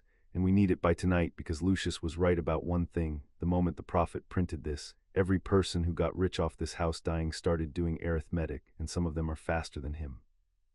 The Grim lay across the kitchen doorway in the morning light, vast and black and apparently asleep, except that whenever an owl came to the window, one cold blue eye opened, tracked it in, and closed again only when the bird had proved itself harmless. Creature moved among them, refilling the teapot, and there was a straightness in his back that had not been there in years. And once, when he thought no one was watching, Harry saw the old elf stop in the doorway and look up the stairs toward the drawing room and the wall of names and smile. They did not sleep much that day either. There was too much to do and too little time to do it, and the work had the shape now of a campaign rather than a crisis, which was, Harry thought, an improvement. When Varnock left at last and Andromeda dozed in her chair, he and Hermione stood together at the kitchen window and watched the afternoon go gold over the rooftops. He's right, you know, Hermione said. Lucius, about the difference between holding and ruling. We've got the seat, the wards, a house that closed a portrait's mouth for us, and a very large dog. And we've got 18 days, no money, a lien we can't touch, a Wisengamot full of people who'd rather we stayed dead, a ministry official skimming the estate, and a man with the key to the one place even the old blacks were afraid of. She turned the black pearl on her finger once around. By every sensible measure, we're in a worse position than we were yesterday. Probably, Harry agreed. She looked at him. You don't seem worried. I'm not. He found he meant it, and the meaning surprised him. Hermione, yesterday I woke up the last person standing at the end of someone else's broken thing. Last night I went through a 1,000-year ritual that could have killed us both, and the worst part of it, the part where the whole weight of the house came down and I thought we were finished, the worst part was the moment I felt you on the other side of it, holding the same weight, refusing to drop it. He paused. The bond was a quiet hum at the back of his mind, and through it, faint, he could feel her listening. I've never once lost when you were on the other end of the rope, not in 7 years. Why would today be the day that changes? Hermione did not answer right away. The bond had carried more than his words, and he felt her receive it, and felt the new awareness move between them. Neither of them named it. It was too early, and there was a war to fight, and they were both too sensible to name a thing the morning after they'd been magically bound to each other in a house. But it was there. It had a shape now. And it was not unwelcome. Get some sleep, Lord Black, she said softly. We bury Cassius Burke's lien in the morning. The gold light came up over London, and in the deep places of the house the warden turned in its long sleep that was no longer quite sleep, and the House of Black, for the first time in 18 months, woke to a morning that belonged to it. Chapter 2 and Chapter 3. Rebuilding. By the third morning, the drawing room at Grimmauld Place had become a war room. Hermione had cleared the long table and covered it with parchment, a map of the Black estate as it had once been, annotated in 3 colors of ink. Red for what had been seized, black for what had been sold, a thin, hopeful green for what might still be reclaimed. There was a great deal of red and black and very little green, and she had pinned it all beneath the wall of names so that the dead family could watch its living heads decide how to win it back. We can't fight everything at once, she said. The Grim lay along the hearth with its chin on its paws, watching her move with its blue eyes as if it understood every word, which Harry was no longer sure it didn't. We have 17 days until the attainder review, no liquid gold, and 3 enemies who each want different things, so we treat it like a campaign. One objective at a time, each one chosen because winning it makes the next one easier. 3 objectives, Harry said. He had learned over war that the fastest way to help Hermione think was to give her something to argue against. Money allies ground, she agreed and tapped each in turn. Money first, because without it we can't do anything else, and Berk's lien is a knife at the throat of the whole estate. Allies second, because the seating vote decides whether any of this is legal, and right now we have one house and a goblin. Ground third, we reclaim a real piece of the estate, something visible, because nothing makes frightened people brave like watching someone else win. She looked up. And we do it in that order, and we do it fast, because the moment Travers and Lucius and Burke realize we're not just surviving but advancing, they'll stop competing with each other and start cooperating against us. Right now they're three men reaching for the same corpse. Our entire advantage is keeping them that way as long as possible. Andromeda, who had appointed herself their guide to the country of the old houses, set down her teacup. Then you should know how the country thinks of you, she said. You are not, at the moment, two heroes restoring a noble line. You are two upstarts who performed a midnight trick to seize 3 Wisengamot seats. Half the peerage is delighted because they hated the blacks. The other half is terrified because if a Potter and a Muggle-born can resurrect a dead house on a 1,000-year-old clause, then no fortune any of them sit on is safe. She smiled without much humor. You have not won friends, you have won a precedent. People are far more frightened of precedents than of people. Good, said Hermione, and Harry watched Andromeda blink. If they're frightened of the precedent, then the precedent is doing exactly what I need it to do. Let them be frightened. Frightened people negotiate. The lien came first, and the lien came down to a single date. Hermione had spent 2 nights inside Burke's paperwork. Varnock had brought it up from the bank in a locked case. 3 years of consolidated debt assembled into a weapon, and she had read all of it twice, and on the second night, somewhere past 3, she found the seam. He was too clever, she told them in the morning, and she had the particular brightness about her that Harry associated with the moment just before something went badly for somebody else. Burke consolidated the black debts and registered the lien 4 months ago. To register a lien against a vault, you have to certify the value of the security. You have to swear what the vault is worth, because the lien can't exceed it. And to certify the value, you have to have the vault assessed. Burke couldn't get into the vault, nobody could. It was sealed in abeyance, so he used the ministry's assessment instead. Travers's assessment. The one Travers filed when he took the estate into conservatorship. She spread the 2 documents side by side. And here's the thing, Harry, Travers undervalued the estate, deliberately. He's been skimming it for 18 months, and the easiest way to skim is to write down a low official value and then sell things for more and pocket the difference. So the ministry's certified value of the black estate is a lie. It's about 1/3 of what the estate is actually worth. Harry looked at the numbers and did not see it yet. How does that help us? A low value is bad for us. A low value is bad for the estate, Hermione said. It's catastrophic for Burke, because Burke secured his lien against that value. He swore in writing to the bank that the security for his debt was worth a specific sum, and that sum was Travers's lie. Her finger came down on the seal. When we open the vault, when the real value comes out, Burke's lien is exposed as having been registered against a fraudulent assessment. A lien registered in bad faith on a false valuation is void from the moment of registration, not paid off, void, as if it never existed. And the man who can prove the valuation was false is the man who profited from it, which is Travers, which means that to save his lien, Burke has to prove Travers committed fraud, and the instant he does that, he hands us the evidence to destroy Travers. She sat back. He built a circle with no door in it. He just built it on a foundation of someone else's crime, and now the crime is load-bearing. There was a silence while the room caught up with her.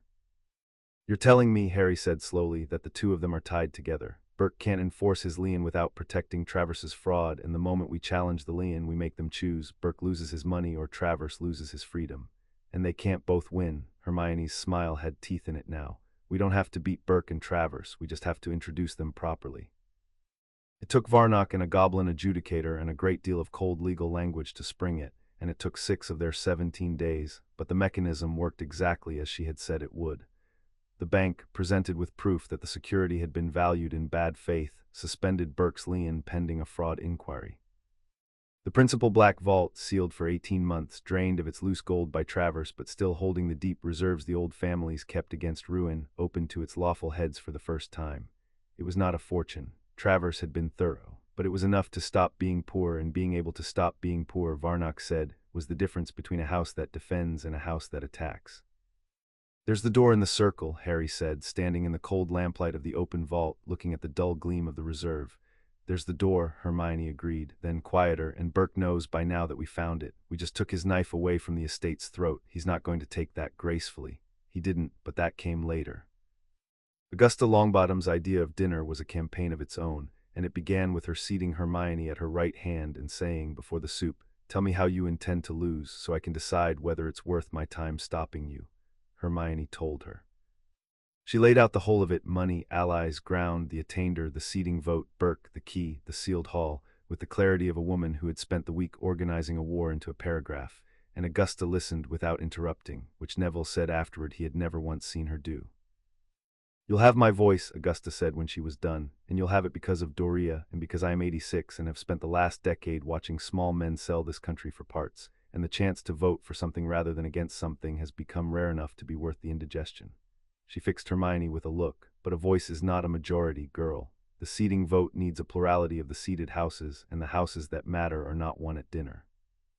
There is one woman who decides which way the room leans, and she has decided nothing in 40 years that she did not first decide was correct. Griselda Marchbanks. She examined me for my NEWTS. She examined Dumbledore for his. She does not care for blood, or for gold, or for grief. She cares for competence and for the law in that order, and she despises being courted." Augusta's mouth twitched. "So do not court her. Show her you are right. It is the only thing she has ever been seen to find attractive." "And the other black," Harry said. "Narcissa. Lucius is using her claim. You go and see her," Andromeda said from across the table, and the whole room went still because Andromeda did not often speak of her sister. Not Lucius, her, without him. She turned her glass slowly. "Narcissa lied to the Dark Lord's face in the Forbidden Forest to find out if her son was alive, and when the answer let her save him, she sold the war to save him. My sister has done a great many things I will never forgive, but she has never once in her life done a thing that did not, in the end, serve the people she loves. Lucius thinks her claim is his weapon. It might be. Or it might be the thing she's holding precisely because she hasn't decided yet whose hand to put it in." Andromeda met Harry's eyes. "I have not spoken to her in 25 years, but I think if it is the two of you who ask, she will at least open the door. We were blacks before we were anything else. The house is in our blood whether we like it or not, and the house just woke up. She felt it. I'd stake my life she felt it." Narcissa Malfoy received them in a morning room that had been arranged to make visitors feel small, and she was alone, which told Harry everything about how carefully she had chosen the hour. "My husband is in London," she said without preamble, pouring tea no one would drink. "He believes I am writing letters. In a sense I am." She set down the pot and looked at them, really looked, her pale eyes moving over Harry and then over Hermione with the cool inventory of a woman who had survived by reading rooms. "You performed the rite. I felt it.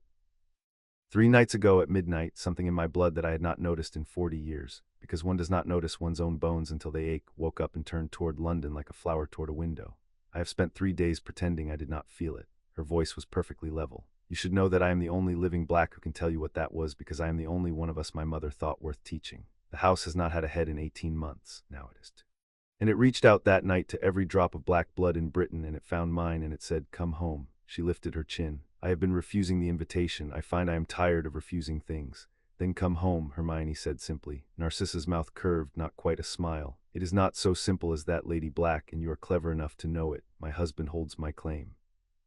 He has spent a year and a fortune building it, and he intends to use it to make my son the heir to your house, and he will not stop because his wife has had a sentimental evening.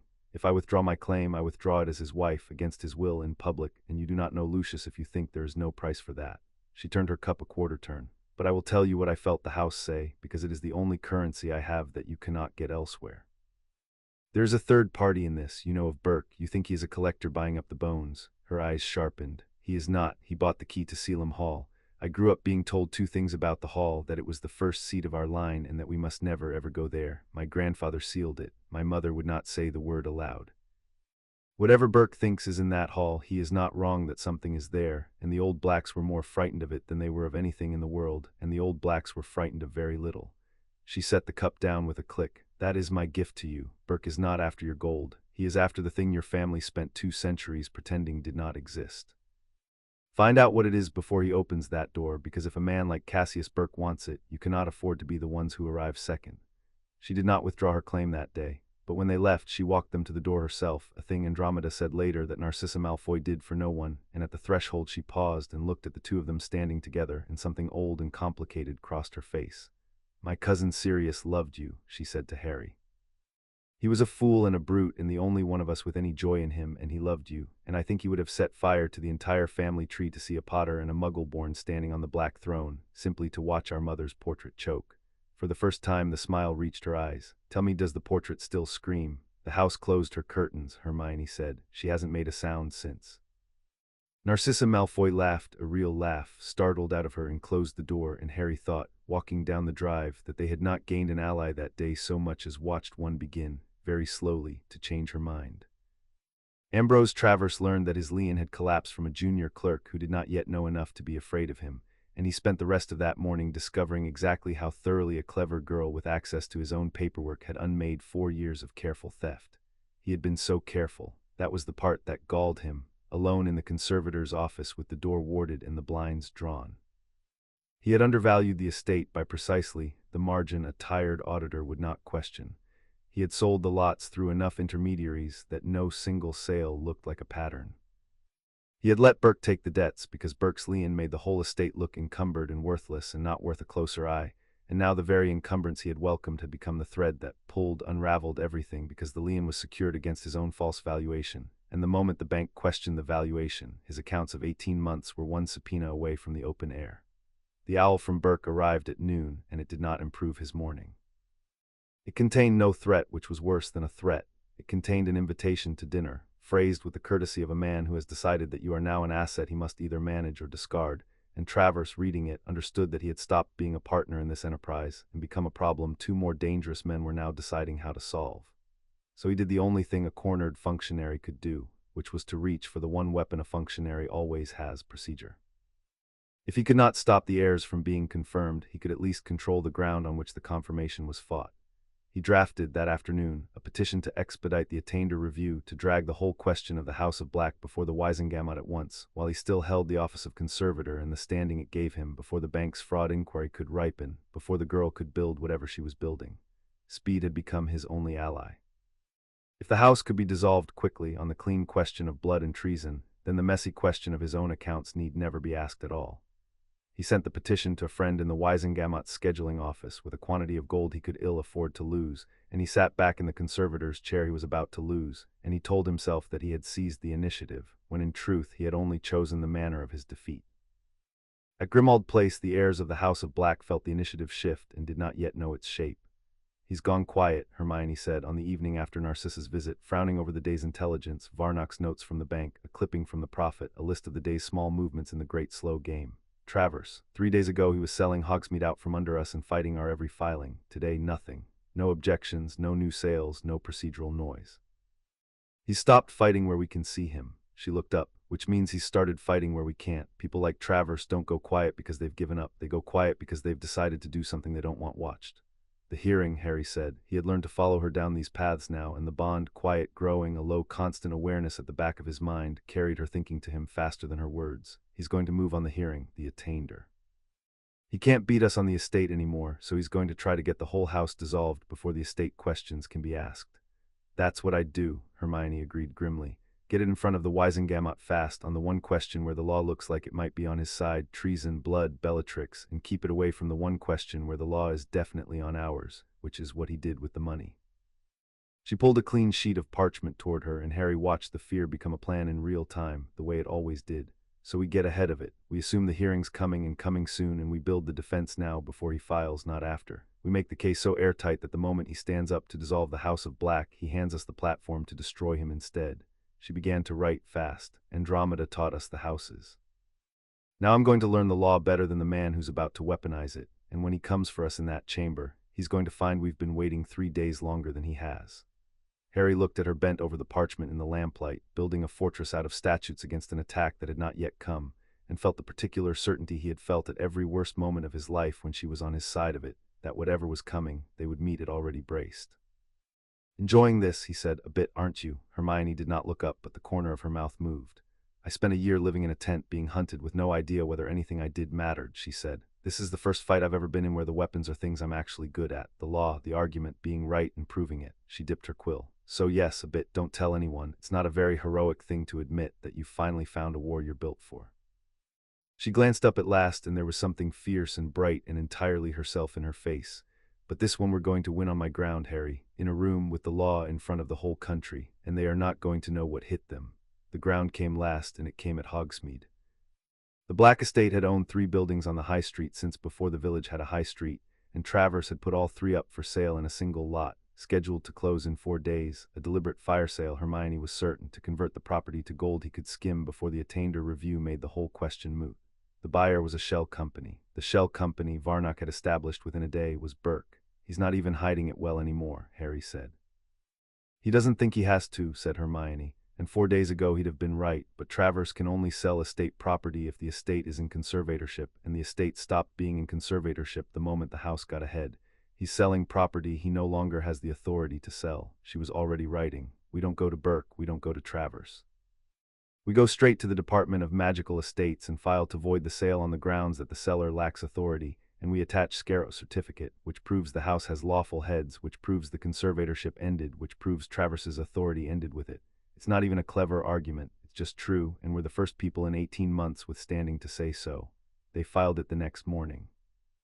Travers fought it, sent back 3 pages of procedural objection, every one of which Hermione had anticipated and answered before he wrote it, and on the 4th day, the day the sale was to close, the department voided it, and the 3 buildings on the Hogsmeade High Street reverted to the House of Black, and the House of Black owned something real again in the open where everyone could see. They went up to look at them that evening, 3 narrow shop fronts, shuttered and dusty, worth more in what they meant than in what they were. Harry stood in the middle of the empty street in the autumn cold and felt, for the first time, that the thing they were doing was not a legal abstraction but a place his feet could stand on. Money, allies, ground, he said. 6 days, we did all 3. We started all 3, Hermione corrected, but she was smiling, and the smile had no teeth in it this time, only tiredness and a kind of fierce satisfaction. Andromeda's name is back on the wall, Narcissa's wavering, Augusta's committed and she's going to bring others, the vault's open, and we own a street. She tipped her head back to look at the shuttered windows. It's the first time in my life I've ever owned anything that wasn't books. Cassius Burke read the notice of the voided sale in his strong room in Wiltshire, by the light of a single lamp with the obsidian key in its lead casket open on the table before him. He did not rage. Rage was a thing that happened to men who had not planned for losing, and Burke had spent his life planning for losing, because losing was the natural state of every house that was not actively winning, and the trick of survival was to lose small and recover fast. He had lost the lay-in. He had lost the Hogsmeade lot. He was forced to concede, badly underestimated the Granger girl who had taken his beautifully constructed circle and turned it into a noose he was now obliged to keep off his own neck by protecting a fool like Travers. So the slow way was closed. The corpse had heirs, the heirs had teeth, and the law, which had been his ally while the house was dead, was rapidly becoming theirs now that it was alive. That left the fast way. He lifted the obsidian key from its casket and turned it in the lamplight, and the lamplight fell into the 7-pointed star and did not come out. He had not wanted to use the fast way. The fast way required partners, and partners were liabilities, and the particular partner the fast way required was a man Burke found distasteful even by the generous standards of his trade. But the hall was sealed, and a sealed black property could not be entered by stealth. The wards would have to be broken, and breaking the wards of an ancient house was not a thing one did with a collector's delicacy. It was a thing one did with a wand that did not mind killing, and with men who did not mind dying, and Burke knew exactly where to find both. He wrote a single line on a scrap of parchment, sealed it with the black hand of his house, and gave it to the owl that waited only for the worst of his errands.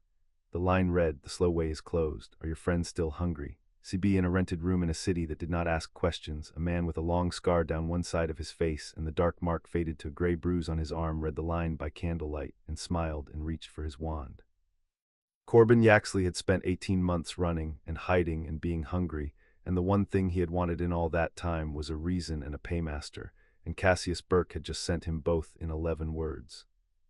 It was past midnight at Grimmauld Place, and Harry should have been asleep, and instead he was in the library, because the bond had gone restless, and through it he could feel that Hermione was awake too, and after 7 years he had stopped pretending that he slept well in a house where she was lying awake worrying. She was at the lectern with the grimoire, a single candle burning, her hair coming out of its knot, and when he came in she did not startle because she had felt him coming the same way he had felt her staying up. "You should sleep," she said, not looking up. "So should you. I'm reading about the hall." She turned a page. "Narcissa's right. There's something here. The family didn't just seal Selim Hall, they wrote around it. Every reference to it has been deliberately damaged. Someone went through the whole grimoire and burned out the one thing they were most afraid of, the same way they burned people off the wall." She rubbed her eyes. "I keep finding the edges of it and never the middle." Harry came and stood beside her at the lectern, close in the small ring of candlelight, and looked down at the ruined page, and for a moment neither of them read it. The house was quiet around them, the good kind of quiet now, the wards a steady warmth at the edge of his mind, and the bond between them a low constant note like a held chord, and Hermione was near enough that he could see the candle in her eyes in the place where she had bitten her lip raw thinking, and the thought arrived in him fully formed and entirely calm. That of all the things he had won this week, the vault, the street, the name, the one he least wanted to lose was standing right here, frowning at a burned page at 1 in the morning, and had been standing somewhere near him, frowning at something for as long as he could remember being happy. She looked up and caught him looking, and the candlelight was between them, and for a moment the bond carried something neither of them had sent on purpose, and the something went both ways. "Harry," she said, very quietly. "I know," he said, "not yet, there's a war." "There's a war," she agreed, and her voice was not quite steady, and she looked back down at the page, and he stayed exactly where he was, and neither of them moved away. It was Creature who broke it, appearing in the doorway with a tray of toast no one had asked for, because the old elf had decided that his 2 heads did not eat enough and had made it his life's work to correct them, and the moment folded itself away, unspoken and unforgotten, into the quiet of the house. The attainder review had been scheduled for the 17th day. On the 11th, an owl from the Wisengamot's clerk arrived at Grimmauld Place to inform the House of Black that, on the petition of the office of the conservator, the review had been expedited. The new date was in 4 days. Hermione read it twice and set it down, and the brightness was gone from her face, replaced by the flat focus Harry had seen on her exactly once before, on a night they did not talk about in a tent with a war closing in. "Travers is panicking," she said. "He knows we're coming for the fraud. He knows that the second the vault's full value is on the record, his skimming is exposed and his lean friend Burke turns on him to save his own money.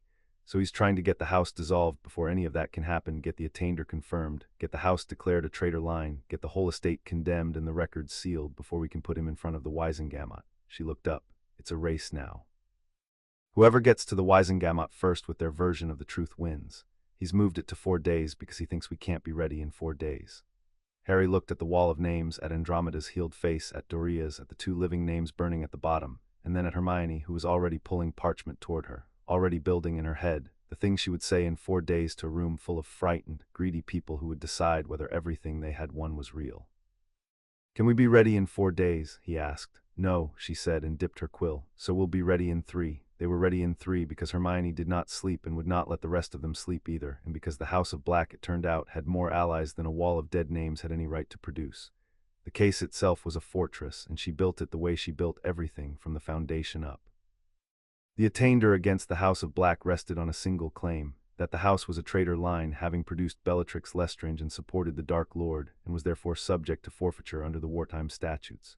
It was, Hermione said, a lazy argument, and laziness was a thing you could take apart with a quill. Bellatrix married into the Lestranges, she said, pinning the genealogy to the wall beside the tapestry. She acted as a Lestrange, was convicted as a Lestrange, and died a Lestrange.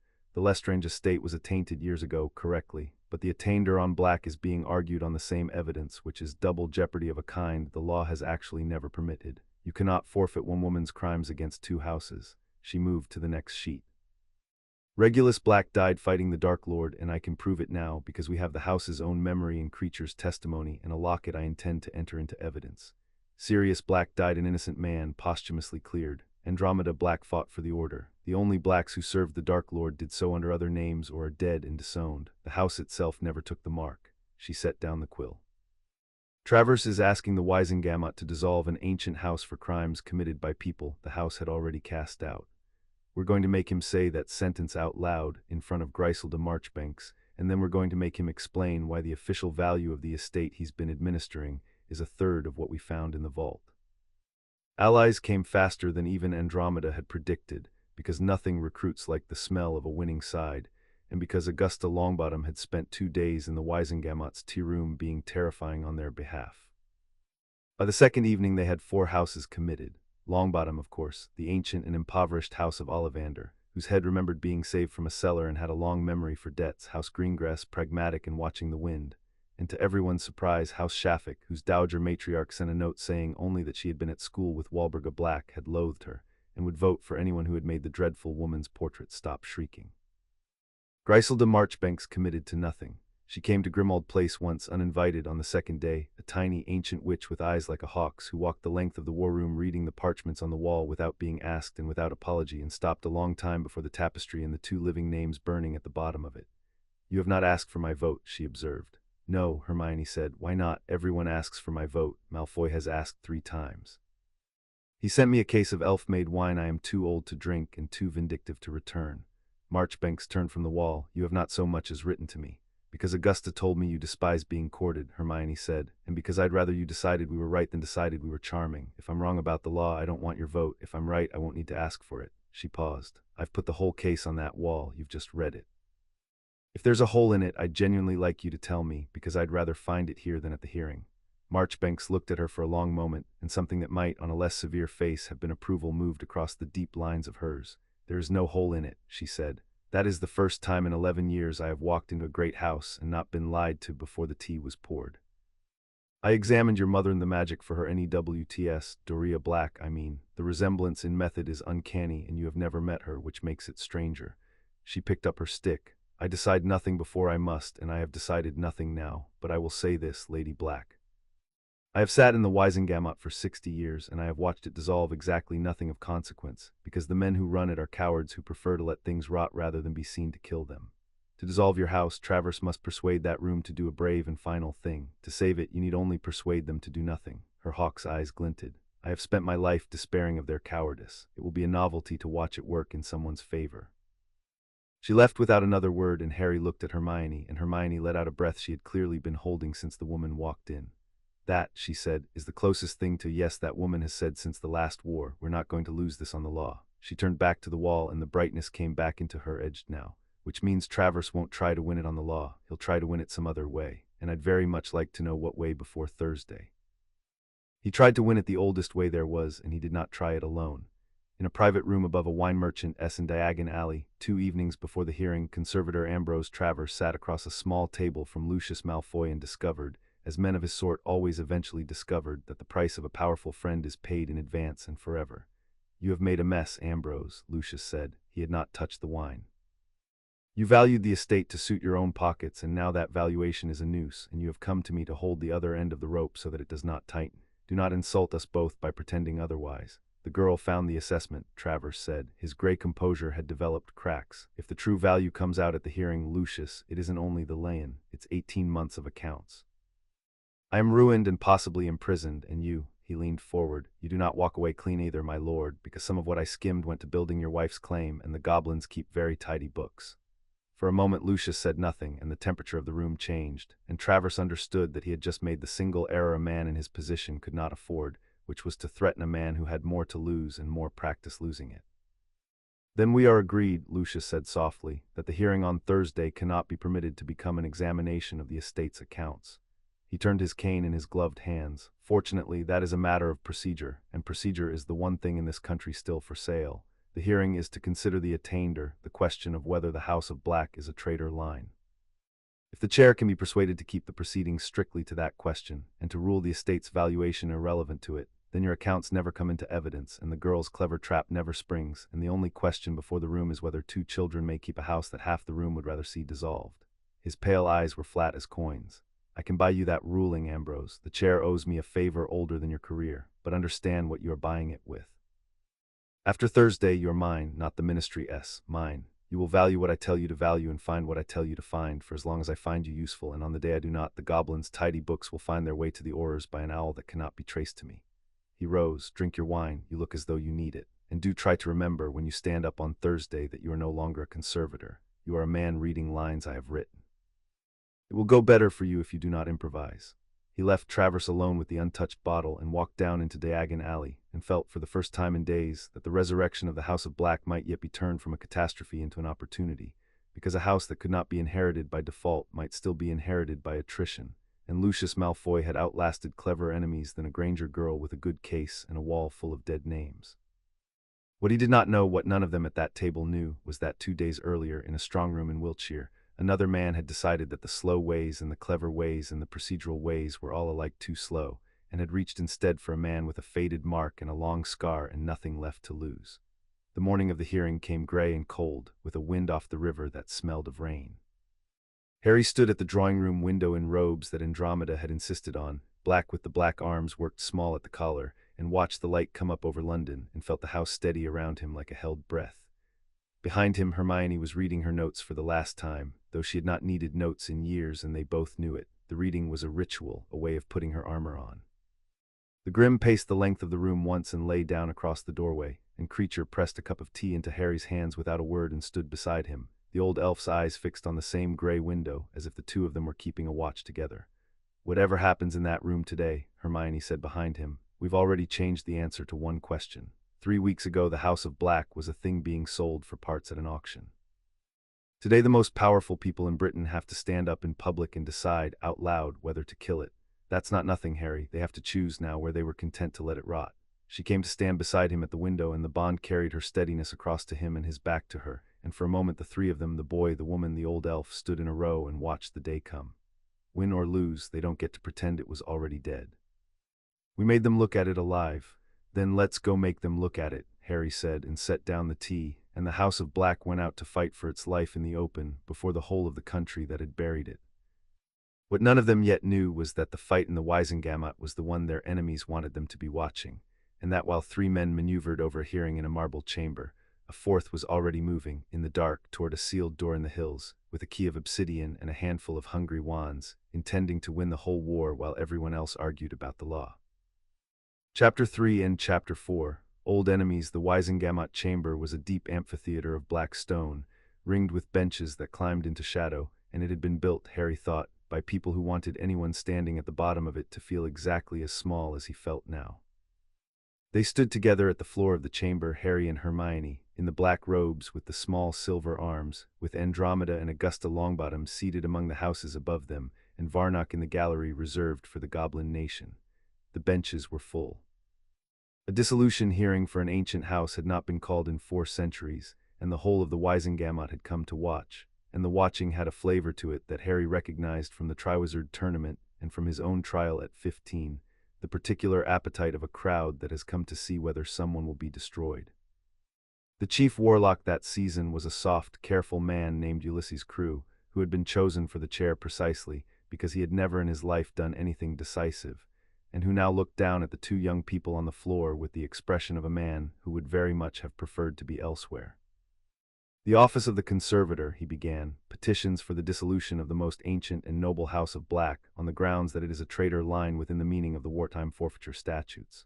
The House of Black, having confirmed a head, appears to answer. We will hear the petition first." He glanced at his notes and at a small slip of paper beside them that Harry would have given a great deal to read.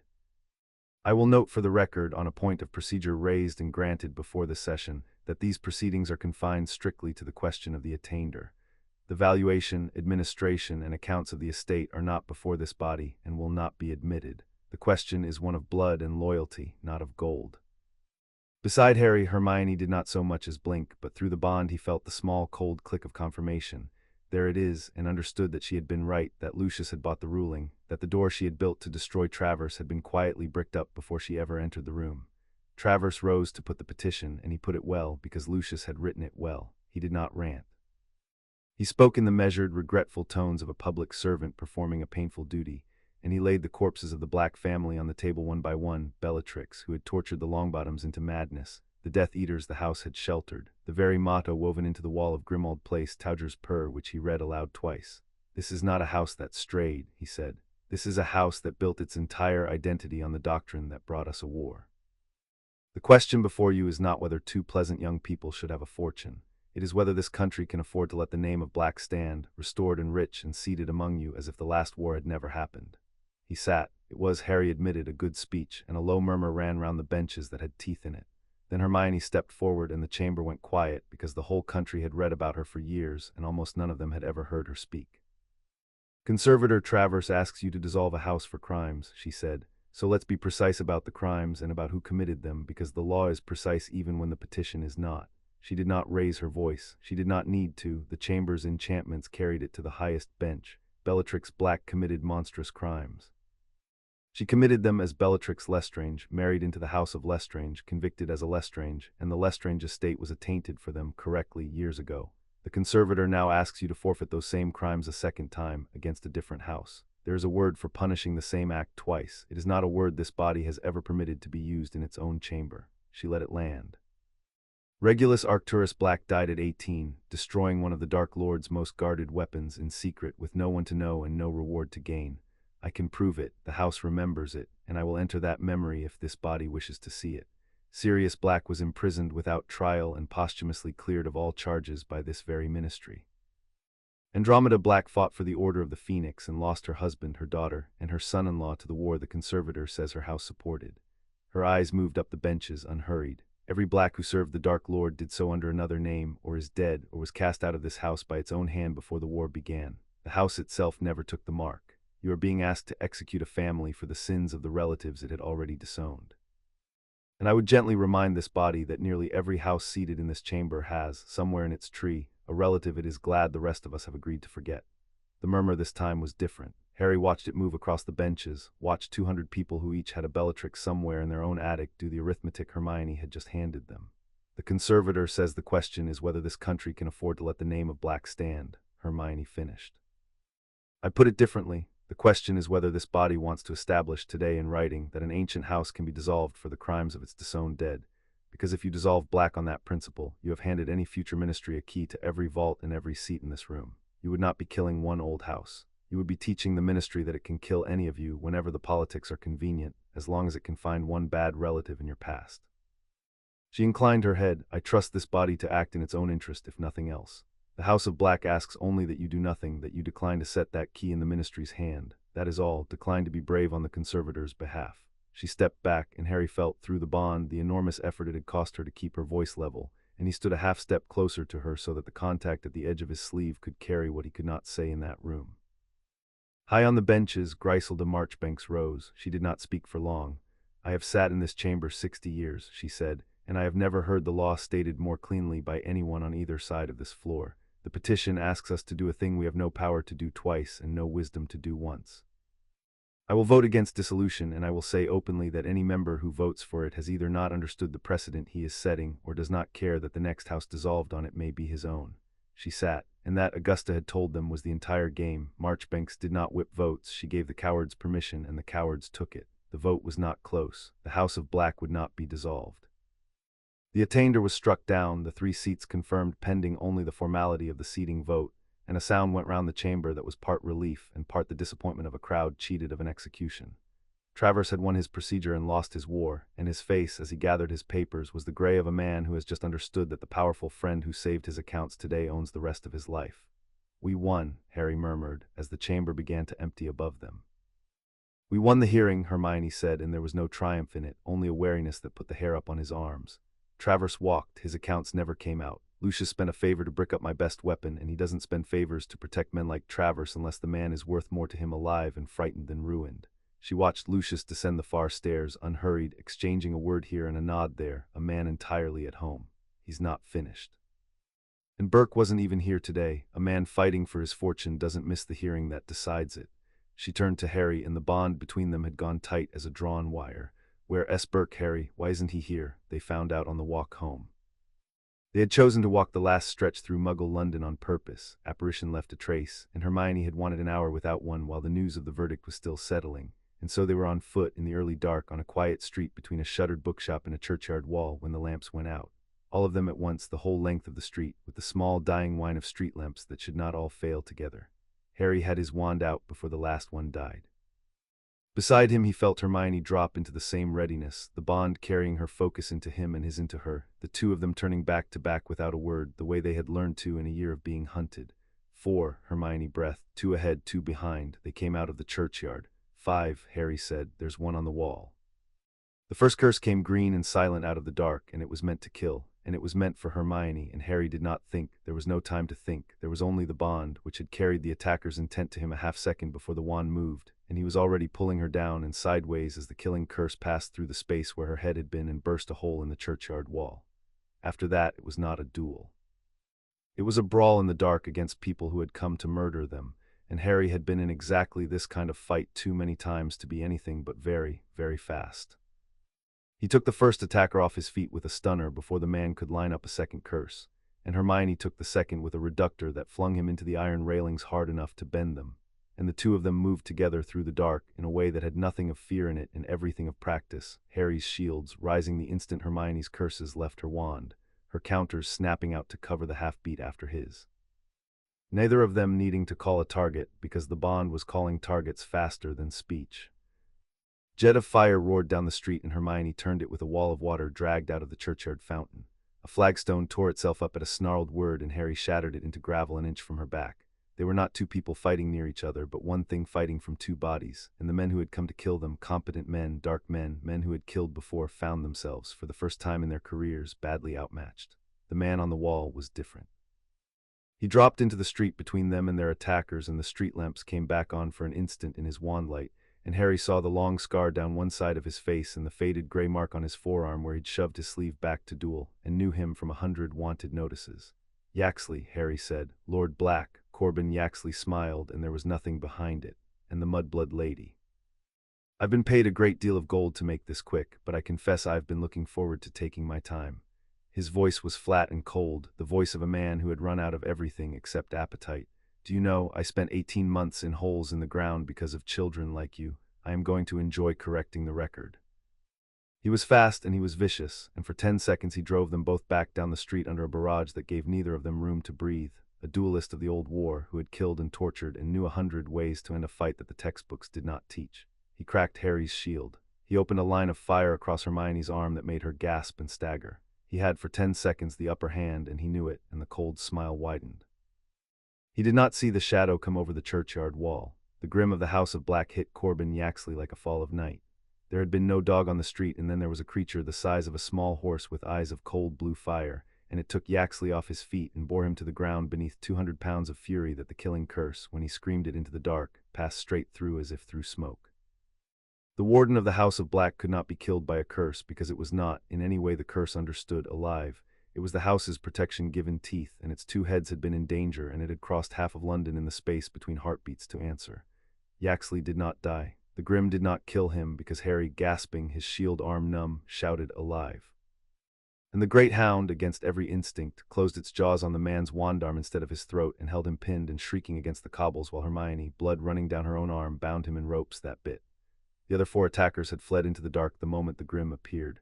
Yaxley lay snarling in the wreckage of the street, his wand in splinters, his arm in ruins, caught. "You should have killed me," he spat through the pain. "Burke won't thank you for taking me alive. I know things, I know what he's doing tonight while you played at law in your marble room." The cold smile came back red now. "You think you won today, you won nothing, he's already at the hall." Harry and Hermione looked at each other across the broken street, and the bond carried the same cold understanding both ways at once. The hearing had been the distraction. While the whole country watched 3 men fight over the law, the 4th had taken his key into the hills. They did not go to the hall that night, though every instinct screamed to, because Hermione, bleeding, shaking, and entirely right, stopped Harry with a hand on his chest at the edge of the apparition point. "He wants us to," she said. "Think, Yaxley told us where Burke is." "A man like Yaxley doesn't give up his paymaster under pain. He gave it up like a gift, with a smile, because Burke wants us to come tearing up to a sealed dark hall in the dark, exhausted, bleeding, with no plan and no allies, the night we're least able to fight a war on his ground." She pressed harder. "Regulus wrote, 'Do not perform the rite at Selim Hall.' There's something in that place, Harry, and Burke has had it to himself for hours, and we are not going to walk into it tonight as 2 tired people and a dog. We're going to do it tomorrow in daylight with everyone we've got, knowing what we're walking into." Her eyes held his. "He's been planning this for 4 years. We don't beat him by being brave tonight. We beat him by not being stupid." It was, Harry thought, the hardest thing she had ever talked him out of, and she was completely right, and the bond carried his agreement and his fury both, and she took his hand in her bleeding one and apparated them home. Andromeda cleaned and closed the wound on Hermione's arm at the kitchen table while Creature fussed, and the bound, snarling shape of Corbin Yaxley waited in a warded cellar for the Aurors Harry had already summoned. And it was there, with the night half gone, that the fire flared green and Narcissa Malfoy stepped out of it alone, her traveling cloak still on, her composure for once entirely gone. "He's at the hall," she said. "Burke, I came the moment Lucius doesn't know I'm here." She looked at the bandage on Hermione's arm, at the exhaustion in both their faces, and something in her hardened into decision. "I have been a coward about this for 3 weeks, and I am done. Listen to me, because I am about to betray my husband's allies, and I will only have the nerve to do it once." She drew breath. "Burke didn't buy the key to loot a ruin. The hall is the first seat of our line, and beneath it is the heart of the house, the source of the black magic, the well the whole family drew its power from. My mother told me of it once, drunk and frightened, and made me swear never to repeat it.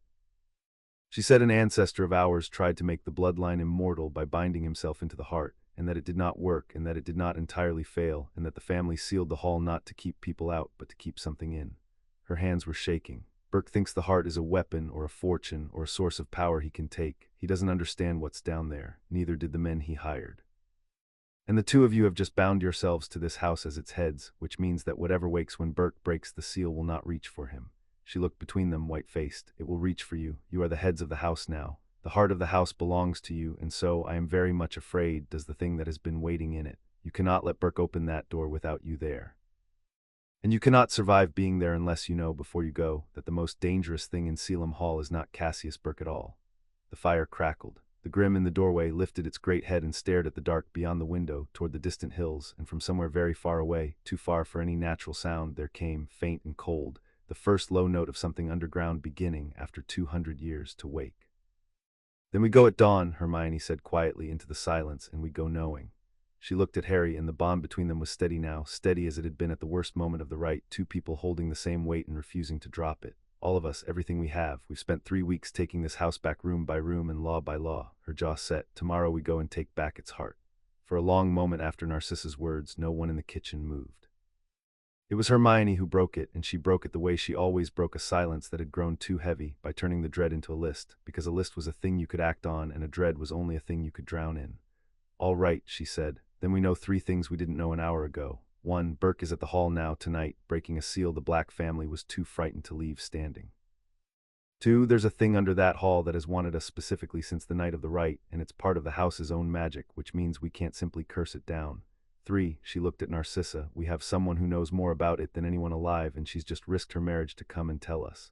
So we stop being afraid in the abstract, and we start being afraid usefully. Narcissa, everything your mother told you, all of it. Now, while it's still tonight and we still have time to plan instead of just react. Narcissa told them what little she had, and it was not much, but it was the shape of the thing, the heart of the house, the ancestor who had bound himself into it, the family's long, shameful century of feeding what they could not kill. And as she spoke, Harry watched Hermione's face change from fear to something harder and brighter, the look she got when a problem stopped being a wall and started being a door, and he felt, through the new bond, the exact moment her terror became a plan. We don't go tonight, Hermione said again when Narcissa had finished, and this time even Harry's instinct to charge had quieted because the size of the thing was clear now. We go at first light with everyone knowing what we're walking into.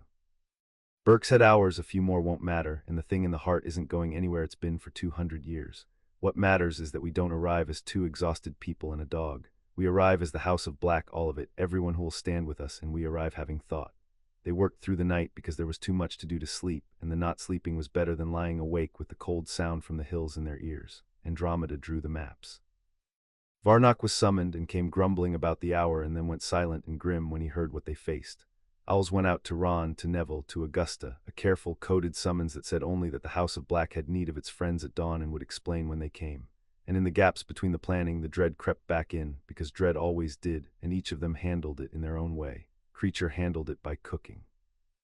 He produced food no one had asked for and watched with fierce, anxious eyes until they ate it, because feeding his heads was the one act of protection an old elf could perform against a horror he could not fight, and Harry understood that, and ate, and made Hermione eat, and the small domestic defiance of it steadied them more than any plan. The Grim handled it by pacing. All night it moved through the house, a fall of darkness from window to window, and every so often it stopped at the westward glass and stared toward the distant hills, toward the place where the cold was waking, and a low sound came out of it that was not quite a growl, the sound of a guardian that has scented a threat to its own and cannot yet reach it.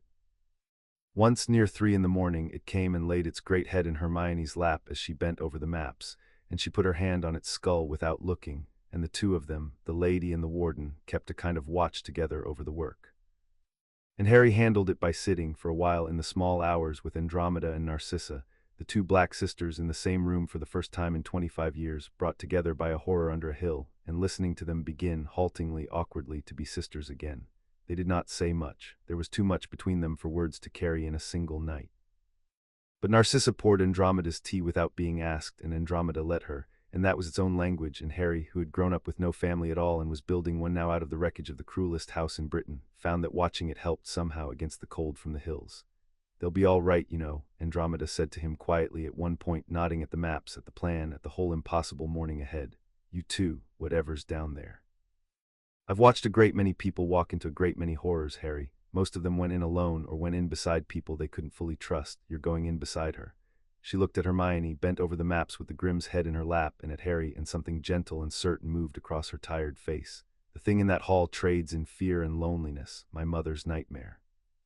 And the two of you are going to walk into its house carrying the one thing it has never once had and cannot understand and cannot take. I almost feel sorry for it." She finished her tea. Almost. The sky in the east began at last to gray. The owls came back one by one with their answers, and every answer was the same, and every answer was yes. And the House of Black, sleepless and frightened and entirely resolved, made ready in the cold dawn to go and do the thing its founders had spent 200 years refusing to do. The Aurors came for Yaxley an hour before dawn, and they came in the person of Ron Weasley, who took one look at the bound Death Eater in the cellar, the bandage on Hermione's arm, and the enormous spectral hound asleep across the kitchen doorway, and said, "Right. I'm going to need the long version, and I'm going to need it while I get changed, because I'm not letting the two of you march on a dark hall without me, and Robards can dock my pay." He listened to all of it, the hall, the heart, Burke, the thing Narcissa had named and the thing she had not, while he signed Yaxley over to the two junior Aurors he'd brought, and when Hermione finished he was quiet for a moment, the easy humor gone out of him. "You know what the worst part of being your friend is," he said. "It's that I keep thinking surely this time it'll be a normal problem, a leaky roof, a noisy neighbor, and it's never once been a leaky roof."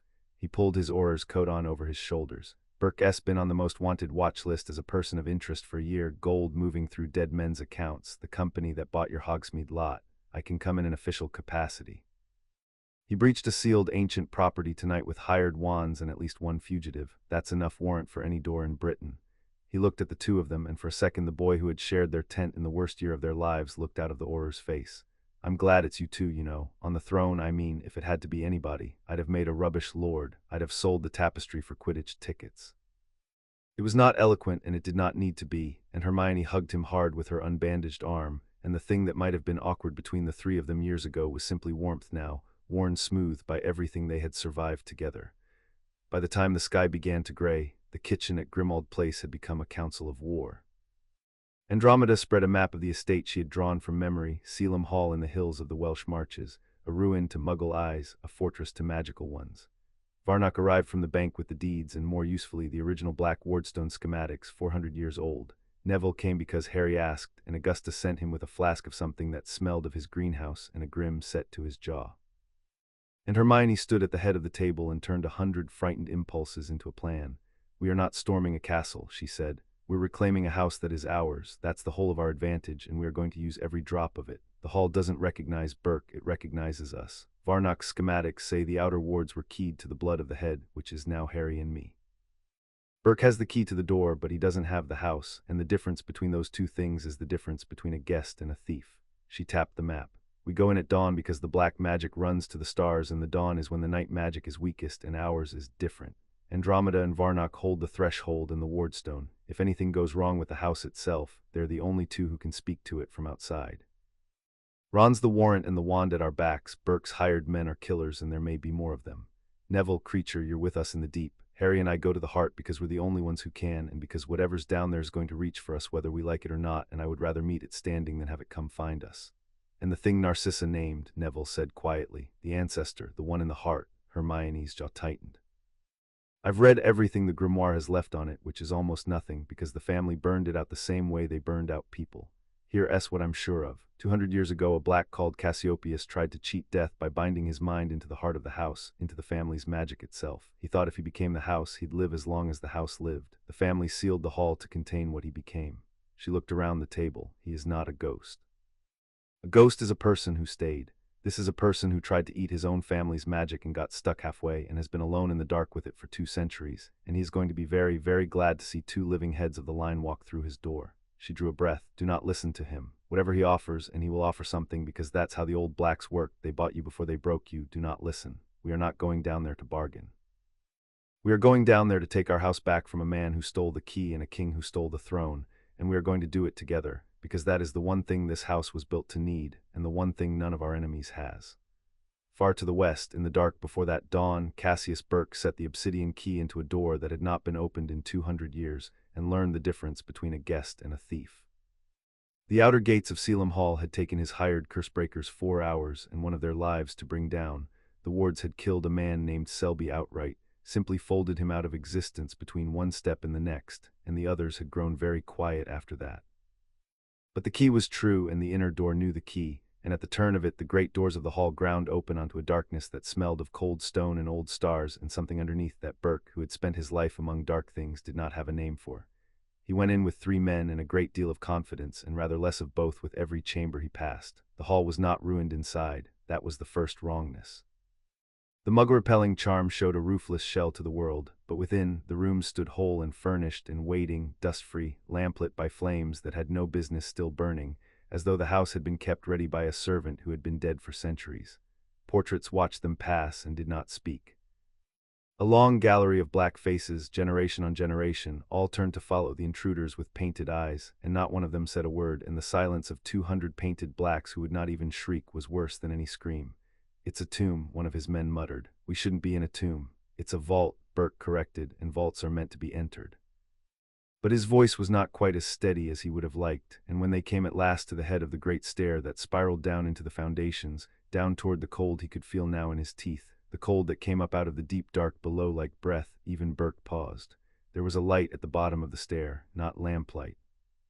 A slow, pulsing, star-blue radiance, rising and falling like something breathing, and the cold came with each pulse, and so, Burke realized, did something else, a pressure, a presence, an attention, turning slowly toward the top of the stair where 4 living men stood at the edge of a 200-year silence. A voice came up out of the deep. It was not loud. It did not need to be. It moved through the stone and through the bones and through the back of the skull, ancient and amused and terribly, terribly patient. "You are not of the blood," it said, and the disappointment in it was vast. "I waited so long, and the door opens at last, and what walks through it is a tradesman." Burke, to his credit, did not run. "I am Cassius Burke, head of the House of Burke. I have come for what's in your keeping, and I have the key that opens your door, which by any law of property makes it mine." The thing at the bottom of the stair laughed, and the laugh was the worst sound any of them had ever heard, because it was genuinely delighted. "Property," it said. "Oh, you small, brief thing, you have the key to the door. You do not have the blood that wears the house, and without that you are not an heir, you are merely food who has let himself in." The blue light pulsed, brighter, hungrier. "But do not despair, tradesman, you have done me a service you cannot imagine. For 200 years I have been sealed in the dark with no one of the line to reach for. And tonight I can feel it, even from here, even now, tonight the line woke, 2 of them. A lord and a lady, freshly bound, full to the brim with the house's magic and each other's. You have opened my door, Cassius Burke, and the only 2 people in the world I have any use for are, even now, coming to close it." The presence withdrew, sated and certain. "Stay, make your camp in my hall, send your men against them when they come, and weaken them for me. And when they are tired and bleeding, and the bond between them is stretched thin, then I will take them, and I will wear them out into the daylight at last, and I will be grateful enough to let you keep whatever trinkets you can carry." A pause, like a smile. "It is the best offer you will receive tonight. I would take it. The alternative is the stair." Cassius Burke stood at the top of the dark a long moment. He had come to rob a ruin and found a king in it, and he was a businessman to the marrow, and a businessman knows when he has stopped being the buyer and become the goods. He thought of the obsidian key, cooling in his pocket. He thought of the door behind him, 4 hours and a man's life away.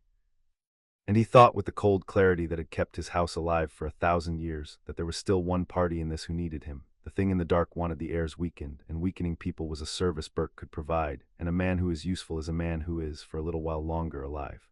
"Sound your friends," he told his men, and his voice was steady again, because he had found in the ruins of his plan a new and narrower place to stand. "All of them. We hold the hall against the heirs when they come, and we make them bled for every room." He did not say the rest of it, the part the thing in the dark had not bothered to hide, and Burke had been quick enough to hear. That whoever held the hall when the heirs arrived would be standing in the path of a battle between 2 living children full of the oldest magic in Britain and a 200-year-old king who wanted to wear their skins, and that the safest place in that battle would be wherever Cassius Burke could arrange for someone else to be standing instead of him. At Grimmauld Place, in the last grey hour before they left, Harry found Hermione alone in the drawing room, standing before the tapestry, looking up at the 2 names burning at the bottom of 200 years of the dead. He did not say anything. He came and stood beside her, and the bond carried what the silence held, her fear, which was real, and her resolve, which was greater, and underneath both of them the thing neither of them had said since the night by candlelight 3 days ago, the thing there had never been time for and might, after today, never be time for again. "If it goes wrong down there," Hermione said, not looking away from the wall, "the thing reaches for the bond." Narcissa said it. "The bond is how it gets in. The bond is the door." She turned to him at last, and her eyes were bright and unflinching. "Which means the strongest thing we have is also the thing that can kill us. And I need you to know, before we go down there and that thing tries to use us against each other," her voice did not waver, though it cost her, "that whatever it offers, whatever it shows you, whatever it makes you feel, the one thing in this entire world I am certain of is you. Not the house, not the name, you. So when it comes, and it will come for you first, it always comes for you first, you hold on to that, and I'll hold the other end, and it will not get through, because it has never once been able to get between us, and it isn't going to start today." Harry looked at her, at the woman who had walked into a war for him at 14 and never once walked back out, who had put her name on a wall of the dead because he asked, who was standing here in the gray dawn telling him she was certain of him as if it were the simplest fact in the world, and he stopped waiting for a better time because there might not be one, and the truest things were always short. "I love you," he said. "I have for longer than I let myself know, not because of the bond. The bond just stopped me being able to lie to myself about it." He took her hand, the bandaged one, gently. "When we've taken the house back, when this is finished, I'd like to do this part on our own terms, not because the magic joined us, because I chose you and you chose me, and the house can witness it for once instead of arranging it." Hermione's breath caught, and the bond between them blazed with something that was not fear at all, and for one moment in the gray dawn the war and the hall and the king in the dark were very far away. "When this is finished," she said, "yes, to all of it, yes." She pressed her forehead to his once, and then she stepped back and squared her shoulders, and the lady of the House of Black looked up at the wall of her ancestors with the black pearl burning on her hand. "But first we go and tell a 200-year-old tyrant that he doesn't get to have either of us, together." "Together," Harry said. The sun came up over London, thin and cold and gold, and the House of Black went out to take back its heart. Chapter 4 and Chapter 5. The House Ascendant. While the heirs of the House of Black flew west into the hills at dawn, the rest of magical Britain woke to discover that the house had risen overnight from a corpse into a power. The Daily Prophet had carried the verdict in letters 2 inches high: "Black survives. Wizngmot refuses dissolution." And beneath it, in Rita Skeeter's acid prose, an account of the hearing that managed to make Hermione sound simultaneously like a dangerous radical and the most formidable advocate the chamber had seen in a generation. Skeeter had been in the gallery. She had watched a Muggle-born girl take a 400-year-old attainder apart with a quill and hand the most powerful body in the country a reason to be afraid of its own precedent, and even Skeeter, who loved nothing she could not wound, had not quite been able to keep the awe out of the column. By breakfast, the owls were flying. They flew not to Grimmauld Place, where no one was home, but to the offices of every ancient house in Britain, because the country's peerage had spent the night doing the arithmetic Hermione had set them, and the arithmetic came out the same way at every breakfast table. The House of Black had survived. It had a head, 2 heads, confirmed in blood, cleared of attainder, seated pending only a formality. It held 3 votes in the Wisengamot, a vault, an estate it was visibly reclaiming, and by all accounts the loyalty of Longbottom, Ollivander, Greengrass, Shaffic, and, the rumor that moved fastest of all, the quiet approval of Griselda Marchbanks, who approved of nothing. A house that 3 weeks ago had been worth bidding 18 galleons to loot was now, overnight, a faction. And factions in magical Britain were the only thing that had ever truly mattered. Houses that had stayed silent began, very quietly, to send their congratulations. Houses that had openly supported the dissolution began, very quietly, to discover that they had been misquoted. The wind, which had been blowing against the House of Black since the moment it died, had, in the space of a single hearing and a single grey morning, turned. Griselda Marchbanks felt it turn, and being a woman who had spent 60 years deciding when winds were worth riding, she rose early, dressed in the deep purple of the senior bench, and went to the ministry to do something she had not done in 11 years: act quickly. She found the chief warlock in his office, soft Ulysses Crewe, who had spent the night being congratulated by half the chamber for a verdict he had done nothing to bring about, and was now enjoying the unfamiliar sensation of having been on a winning side. "The seating vote," Marchbanks said without sitting. "You will call it for Friday." Crewe blinked. "There is no urgency, Griselda. The attainder is struck. The seats are confirmed in principle. The seating is a formality." "It can wait until the new session." "It can wait," Marchbanks agreed, "which is precisely why you will not let it. Understand me, Ulysses. Yesterday this body did a rare and decent thing, and it did it for the cowardly reason that the alternative frightened it more.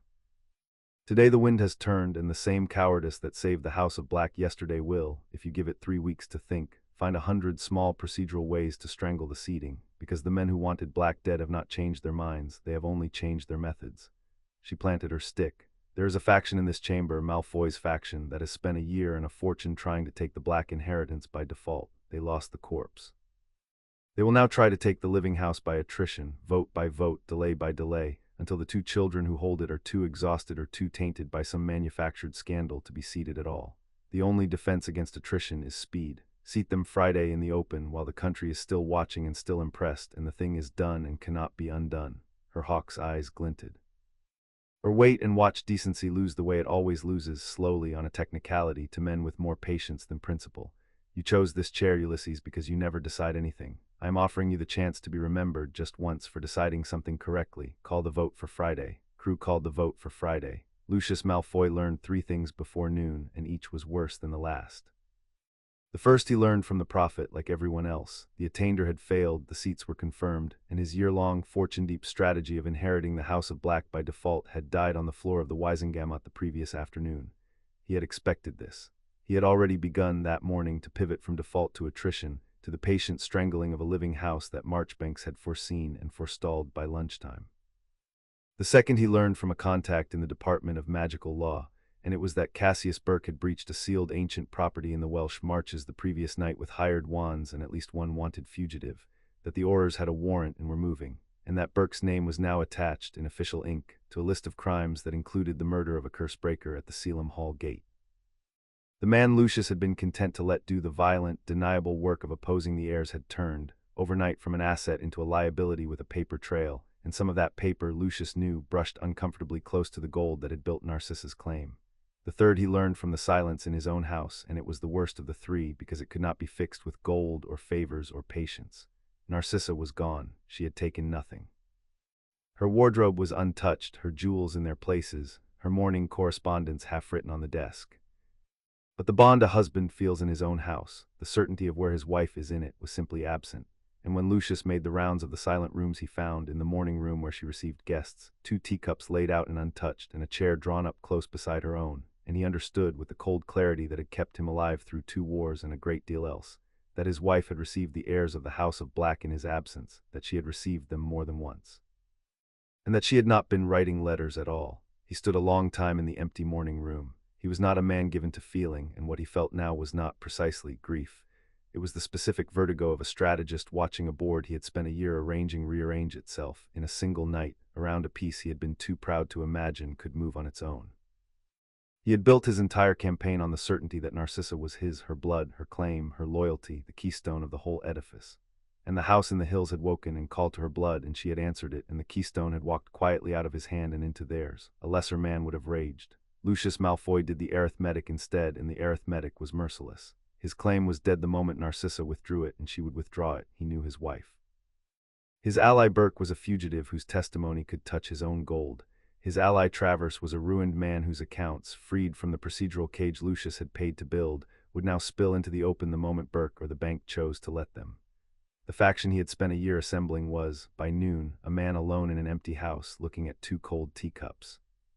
So Lucius Malfoy did the only thing left to a strategist whose strategy has collapsed. He began, immediately and without sentiment, to negotiate his own survival. He sat at his wife's desk, and he took up his wife's quill, and he wrote a letter not to his allies who were finished, but to the heirs who were not. It was a short letter and a careful one, and it offered, in the elegant, deniable language of a man who has never once put a crime in writing, to withdraw all opposition to the ceding, to confirm that his wife's claim was freely surrendered, and to forget entirely any unpleasantness regarding valuations or rulings or favors called, in exchange for the House of Black's discretion regarding certain gold that had regrettably passed through certain hands. It was a surrender dressed as a treaty, and Lucius knew it, and he sealed it with the Malfoy crest and gave it to his fastest owl, and then he sat alone in the empty house his pride had emptied, and waited to learn the terms on which the new power in magical Britain would permit him to keep what was left of the old. Far to the west, the heirs of that new power knew nothing of any of it, not the turned wind, not the Friday vote, not Marchbanks moving with the speed of a woman half her age, not Lucius alone at his wife's desk writing his own capitulation. They knew only the hills and the dawn and the 7 star towers rising out of the mist ahead of them, and the cold certainty that the last and worst of their enemies was not a man at all. The House of Black was ascendant in London that morning, in vote and rumor and the quiet defection of its oldest rivals. But the House of Black had a heart, and the heart was in the hills, and the heart was not yet theirs. They flew west in the cold blue light before sunrise, low over a country still asleep, and somewhere over the dark spine of Wales, Creature told them how to win. He had insisted on coming. He had clung to Harry's shoulder through the whole of the flight, a small, fierce knot of devotion against the wind, and for the first hour he had said nothing at all. But as the hills rose ahead of them and the cold began to deepen in a way that had nothing to do with the altitude, the old elf stirred and pressed his face close to Harry's ear and said in a voice that shook, "Master asked Creature about the deep room, long ago, Master Regulus." He swallowed. Creature would not answer. Creature was forbidden. The mistress forbade it, and her mother before her, and her mother before her. The deep room is the oldest secret of the House of Black, and Creature has kept it for 90 years, and Creature will keep it no longer because the two who command Creature now are flying straight into it, and Creature will not lose another master to the dark. Hermione, flying close alongside, turned her head. Tell us, Creature, all of it. Creature's mother served in this hall, the elf said, when Creature was young. Before the family left it and sealed it and pretended it had never been. There was a thing in the deep room, a thing that had been a man, the mistress said, a great and terrible ancestor who had tried to make himself live forever and had succeeded only in making himself never die. Cassiopeus. The name came out of Creature like a splinter. The family fed it, do you understand? For 100 years in secret, the House of Black fed the deep room, sent it the magic of the line, drop by drop, generation by generation, because it had bound itself into the heart, and the heart was the source of all their power, and to cut it off was to cut off the family's own magic. He shuddered against Harry's shoulder. It was a tyrant they could not kill and could not free, so they made themselves its keepers, and it made them its cattle, and that is the true secret of the House of Black, the secret under all the pride and the blood, that for 100 years the proudest family in Britain crept down a stair to feed a monster it had made, because it was too proud to admit it had failed. How did they stop? Harry asked. The cold was very deep now, and the towers of Salem Hall were rising out of the mist ahead. Narcissa said they sealed it. How? They could not destroy it, Creature said. They tried, wandfire, curses, the breaking of the heart itself, nothing touched it, because it was not alive to be killed, and it was part of the house's own magic, and to break it was to break themselves. So in the end they did the only thing left. His grip tightened. They moved the seat. They abandoned Salem Hall and built the house at Grimmauld and moved the tapestry there, and they made the tapestry the new heart of the family, a heart it could choose for itself, a heart Cassiopeus was not in, and they sealed the old hall and starved him. Not killed, starved. They cut the line off from the source and let the heart go cold, and they put their faith in the tapestry and the new house, and they hoped he would simply fade. Creature's voice dropped to almost nothing. But a house cannot have two hearts, master. Not truly. The tapestry held the family for 200 years because there was no head strong enough to wake the old heart. And then, he looked up at Harry, at Hermione, with his filmed and frightened eyes, and then two heads performed the rite and woke the whole of the house's magic at once, the new heart and the old, and Cassiopeus felt the line come back full and strong for the first time in 2 centuries. You did not only wake the tapestry, master, you woke him. And now there are 2 hearts in one house, and the house must choose which one is true, and the choosing, the old elf's voice broke, the choosing is what you are flying into. He will try to make the house choose him. You must make it choose you. For a long moment no one spoke, and the wind howled, and the 7 towers of Salem Hall grew huge ahead of them in the breaking dawn. That's it, Hermione breathed, and Harry felt the understanding blaze through the bond, the cold dread turning in an instant into the fierce bright thing that was Hermione finding the shape of a problem. That's how we win, Harry. We don't fight him. We can't. Creature's right. Nothing the family threw at him for a century even touched him. We can't outcurse a thing that's part of the house's own magic. She was speaking fast now, the words tumbling. But the house has to choose. It can only have one true heart. For 200 years it had no head strong enough to make the choice, so it just held divided, the tapestry keeping the family alive and the old heart keeping Cassiopeus alive, a stalemate. But now it has heads, it has us. The right made us the keystone, the thing the whole house leans on, the thing it answers. She turned to him, her hair streaming, her eyes alight. We don't have to destroy him, we have to make the house choose. We go down to the heart and we offer it what we offered the tapestry, ourselves, freely, the bond, everything. And we make the house decide once and for all whether its true heart is a living lord and lady who chose it, or a dead king who tried to eat it. That's the whole game, that's the only game. He's going to try to take the bond, and the bond is exactly the thing we have to offer the house instead of him. And if the house chooses him, Neville asked grimly, flying at Harry's other side. Hermione's jaw set, then there won't be a House of Black anymore because there won't be in us to hold it. She looked at Harry, and the bond between them was steady as a drawn bow. So we'd better make sure it chooses right. Below them the mist parted, and Salem Hall rose out of the hills to meet its heirs, and the cold came up to swallow them whole. Salem Hall stood on a shoulder of the Welsh hills where no Muggle road ran, and to Muggle eyes it was a roofless ruin gone to gorse and sheep. To the eyes of the House of Black, arriving in the thin gold light of dawn, it was a fortress of black stone with 7 towers, each named for a star, rising out of the morning mist as if the hill itself had decided to wear a crown. They came down out of the sky in a tight formation. Andromeda had drilled into them in the hour before they left, Harry and Hermione at the center, Ron and Neville to either side, the grim a streak of darkness ahead, Creature clinging to Harry's shoulder, Andromeda and Varnock descending last to the broken gate where the old wardstone stood. The gate had been forced. A man's robe lay empty on the threshold, folded flat as if its wearer had been pressed out of the world, and Hermione's mouth thinned at the sight of it. "That's where the ward killed Burke's man," she said. "Don't touch the threshold. Andromeda, Varnock, this is yours."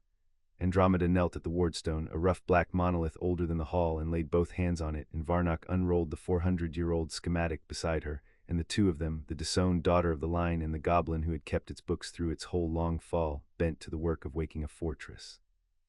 The wardstone was cold and dead and would not answer Andromeda because Andromeda had been burned off the wall, and for a terrible moment Harry thought the whole plan had failed at the gate. Then Hermione knelt beside her and put her own hand over Andromeda's on the stone and said, in the formal mode the grimoire had taught her, "By the blood and by the bond, the House of Black is come home. Know your daughter, know your heads, open." And the hall woke. It came up through the wardstone first, a deep silver-blue light running into the dead monolith and filling it like water filling a vessel, and then it ran out from the stone and into the foundations and up through the black walls, and the 7 star towers caught it one after another, blazing at their crowns, Sirius the brightest, and then the others, the whole constellation of the house lighting against the dawn. The mist drew back, the empty robe at the threshold crumbled to nothing. And the wards of Salem Hall, dormant for 200 years, rose to their full and ancient height in the space of 3 breaths, and they did not rise neutral. They rose knowing their heads stood at the gate, and knowing that thieves stood within, and the whole fortress turned, like a great beast waking to find strangers in its den, against the men Cassius Burke had left to hold it. Somewhere inside the hall, men began to scream. The house had decided they did not belong, and a house the size of Salem Hall had a great many ways of expressing that decision. "The house is ours," Hermione said, rising, her hand still warm where it had lain on the stone. The light of the towers was on her face, and Harry thought he had never seen her look more like what the magic had named her. "Andromeda, Varnock, hold the gate. Nothing leaves this hall that the house doesn't want to leave." She looked at Harry, at Ron, at Neville, at the great hound and the old elf. "The house will fight for us as far as the heart. After that, we're on our own because the heart is where the thing lives, and the thing is part of the house too." Her jaw set. "Let's go and meet our ancestor." They did not rush the doors. That was Hermione's discipline, and it held even now, with the towers blazing and men screaming somewhere inside and every instinct in Harry's body shouting to charge the threshold. "Wait," she said, one hand on his arm, and they stood at the gate and let the hall finish what it had started. "Listen, the house is doing our work for us. If we go in now, we get in its way." So they waited in the cold gold light of the 7 star towers, and listened to the most ancient and noble House of Black evict the thieves who had dared to hold it against its heads. It was a terrible thing to listen to. The hall did not kill the way a man killed, with fire and intent. It killed the way a house kills, with patience and architecture. Harry heard doors slam in sequence, deep inside, hurting. He heard the grinding of stone moving where stone should not move. He heard a man's footsteps running and never reaching a door, because the corridors of Salem Hall had stopped agreeing to lead anywhere the man wished to go. And he heard under all of it a sound that was not quite sound, a vast slow satisfaction, the contentment of a thing 200 years asleep waking to find it still remembered how to defend its own. "It's been waiting," Hermione murmured, and her face in the gold light was caught between awe and grief. 200 years, sealed and starved, and it never stopped being loyal. The family abandoned it, sealed it, left it to rot with the thing in its cellar. And the moment 2 true heads came back, it just opened for us, Harry, like none of that ever happened. Like a dog that's been left chained in the cold for a winter and still loses its mind with joy the second its people come home. Her jaw tightened. "We are not leaving it like that again, whatever happens down that stair. This house has earned better than what its family gave it, and we're going to give it better, and that starts with not wasting the gift it's giving us right now."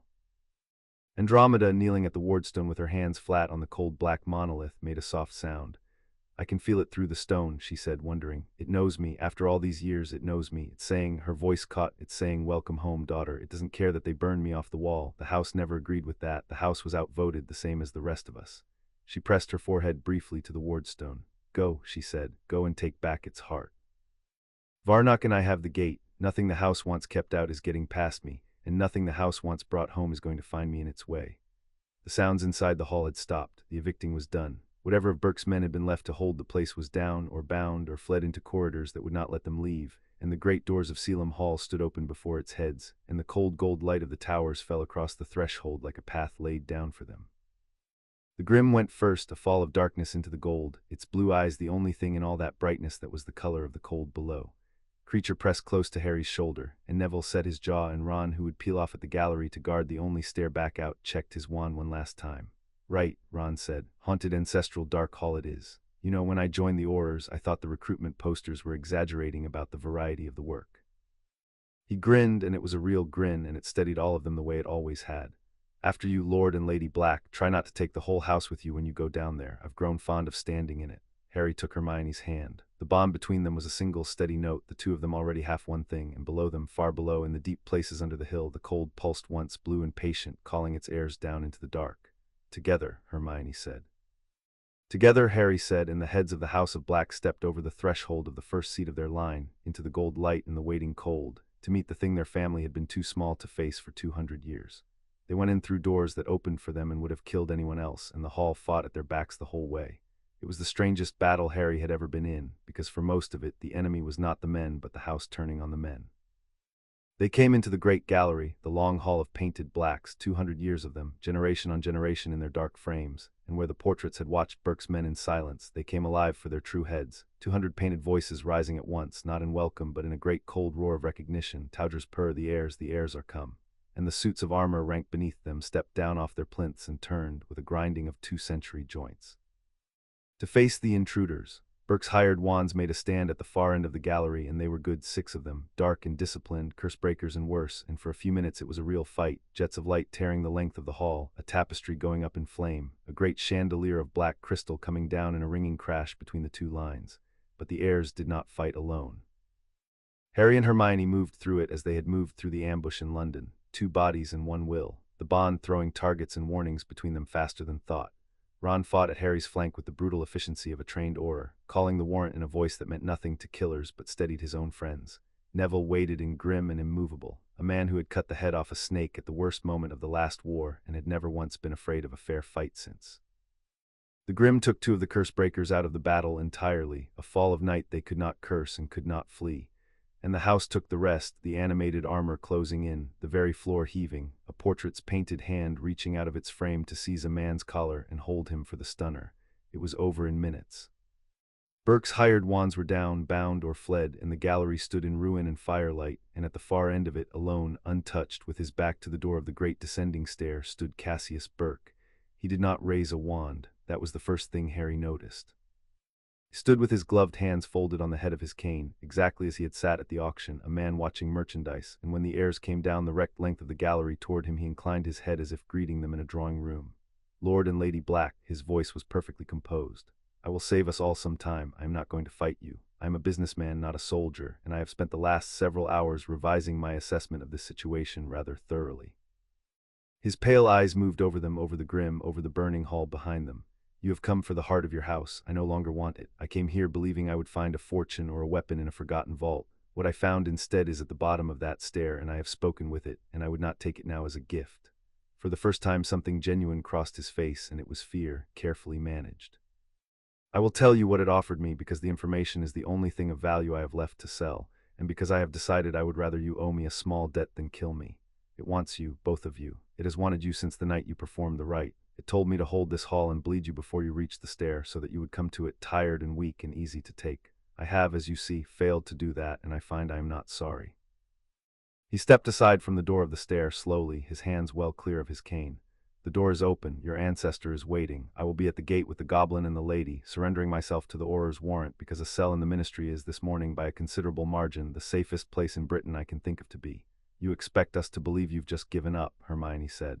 I expect you to believe that I can count, Burke said. I have lost the lion, the Hogsmeade lot, my hired wands, and any prospect of the heart. Continuing to oppose you costs me my life and gains me nothing. Cooperating with you costs me a sentence I can survive and gains me, perhaps, your testimony that I turned at the end. I have spent 1,000 years' worth of family instinct learning to recognize the moment a position is lost, Lady Black. This one is lost. I am simply the first person in this hall honest enough to say so. His mouth twitched, the ghost of the man who had loved a bargain. Travers will tell you the same if you squeeze him. He valued the estate low to skim it, the lien was registered against his lie, and your husband in the magic's friend Lucius Malfoy bought the ruling that kept it all out of your hearing. I'll swear to every word of it under whatever oath your Aurors like. Consider it a parting gift from a defeated competitor. I find I would rather be remembered as the man who knew when to stop than the man who died in someone else's haunted cellar. Ron, wand still trained on him, glanced at Harry. Want me to take him? Take him, Harry said. Bind him, warn him, and if he so much as twitches toward that cane, the Grim's still hungry.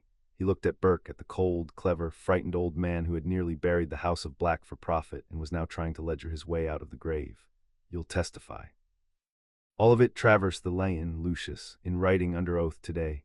Gladly, said Cassius Burke, and held out his wrists for the binding with the equanimity of a man who has just successfully sold the last thing he owned, which was the truth. The stair went down into the dark for a very long time, and the cold came up to meet them, and the blue light pulsed at the bottom of it like a slow heart. They went down together, Harry and Hermione, with Neville and Creature behind and the Grim padding ahead, its blue eyes the only warm thing in the descent. The walls were carved with the names of the dead, every Black who had ever held the house, spiraling down, and the deeper they went the older the names became, until at the bottom the carving was in a script Hermione did not know, and the cold was a living thing that pressed on the chest. The stair opened into a vast round chamber under the hill, and at its center, in a well of black stone, the heart of the house turned. It was not a thing so much as a place where the world had worn thin.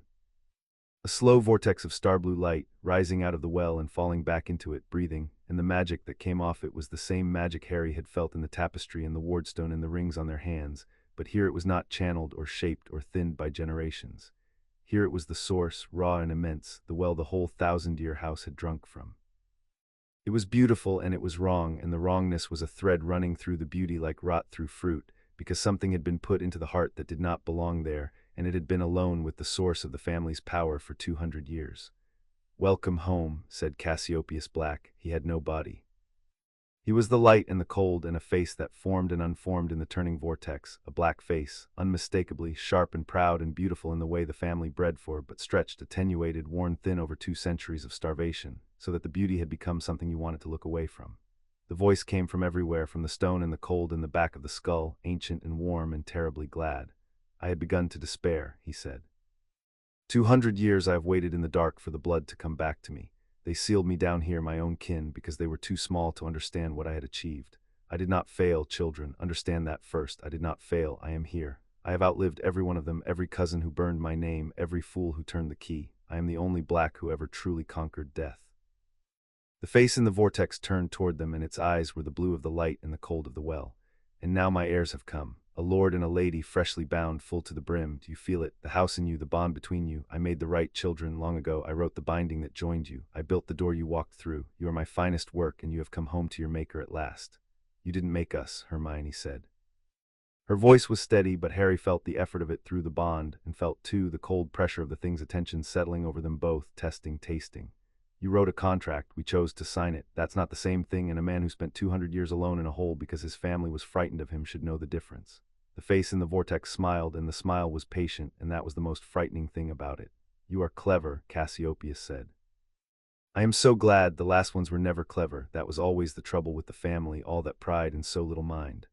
But you," the blue light brightened and reached, very gently, toward the bond that ran between them, and Harry felt it brush the edge of the connection like a cold finger testing a lock. "You are exactly what I have been waiting for. So let me make you an offer before we do anything we cannot undo. You came here to take back your house. I am your house. I am the heart of it, the source of every drop of power your name has ever carried. Join with me, let me in the way you let the house in, the way you let each other in, and I will give you what no head of this line has had since me. Not a ruin to rebuild, not a war to fight, the whole of the black magic, undiluted, immortal, in 2 living bodies that love each other." The voice dropped, intimate, kind. "You need never be afraid again. You need never lose each other. I can make the bond between you eternal, children. I can make you last as long as the stars your family was named for. All you have to do is stop holding the door shut. All you have to do is say yes."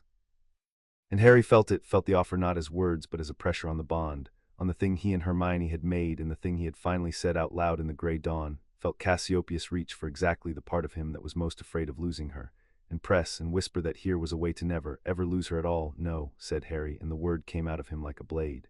"You don't get either of us." The blue light flared, and for the first time the warmth went out of the ancient voice, and what was left underneath it was 200 years of hunger. "I was not asking," said Cassiopeus Black. The heart of the house erupted, and the cold became a flood, and the thing that had been waiting 2 centuries in the dark stopped offering and began, with all the terrible patience of the long-starved, to take. Chapter 5 End Chapter 6 The final threat. The heart of the house came apart, and the chamber under the hill became a war. The vortex of star-blue light blew outward in a ring, and where it touched the carved walls the dead names of the line tore themselves loose and rose into the air, 200 years of ancestors ripped out of the stone, not as ghosts but as raw magic given the shape of grasping hands, a storm of cold light that reached for the living. Neville was the first to move. He threw up a shield charm that bought them all a half-second and shouted for Creature to get down, and then the storm hit and the half-second was gone. It was not a duel any of them could win, because there was nothing solid to fight. Cassiopeus was the light and the cold and the stone, and when Harry hurled a curse into the vortex it passed through and lit nothing, and when Neville's shield cracked under the weight of 2 centuries of grasping magic, the old elf and the young man went down together under a fall of cold fire that the Grim threw itself across, taking the worst of it on its own spectral body, a wall of darkness between the storm and the fallen. Harry, Hermione's voice cut through the roar. It's not trying to kill us. Look, it's hurting, it's pushing them away from us, it wants us alone, it wants us at the heart. She was right. The storm was not aimed at the heirs at all. It tore at Neville, at Creature, at the Grim, driving them back toward the stair, peeling the protectors away from the 2 it wanted, and Harry understood with a lurch of horror that this was the plan Cassiopeus had set out at the top of the stair to Burke, 200 years of patience distilled to a single move. Separate the Lord and Lady from everyone who could help them, and take them alone at the heart, where the house's magic was strongest and his grip was surest. Don't fight to reach them. Hermione shouted to Neville, hold the stair, keep the way out open, whatever happens, keep it open. And she seized Harry's hand, and instead of retreating toward the stair with the others, she pulled him the other way toward the heart, toward the open well of light at the center of the storm, into exactly the trap their enemy had built. Hermione, it's the only board he can't flip, she said, her voice fierce and steady in the chaos. He wants us at the heart, fine, the heart is where the house chooses. We give him what he wants and we make him regret it, trust me, trust the bond, whatever happens in the next minute, hold the door shut and hold on to me. Her hand tightened in his until it hurt, together, all the way down. They stepped into the well of the heart, and Cassiopeus Black took Harry Potter. It did not feel like an attack, that was the worst of it. It felt like a homecoming. One instant Harry was standing in the storm with Hermione's hand in his, and the next he was somewhere vast and quiet and warm, a great hall of starlight where the cold could not reach, and Cassiopeus was there, whole now, beautiful and unworn, a tall, proud man with the family's sharp grace and kind, terrible eyes, and the offer was no longer words but the whole of the world Harry stood in. There, said Cassiopeus gently. Isn't that better? No storm, no war, no grasping cousins. Just us and time and all the magic of the oldest house in Britain.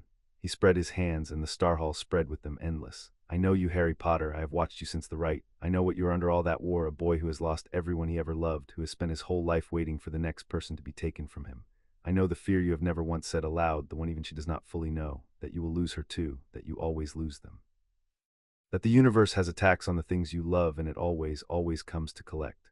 The kind eyes held his. I can lift the tax, let me in, and the bond between you becomes eternal, not a thing the world can break, not a thing death can touch. You and she together as long as the stars burn. I am not your enemy, child. I am the one being in all the world offering you the only thing you have ever truly wanted. Say yes, stop holding the door, let me make you safe. And Harry, standing in the warm and starlit hall with the fear of a lifetime laid bare and a god offering to heal it, Harry wavered. He could feel the truth in it. That was the trap. It was not a lie. Cassiopeus could do it. The bond could be made eternal, the tax lifted, the lifelong dread of loss finally answered. All he had to do was stop holding shut a door he was so tired of holding. He had been holding doors his whole life.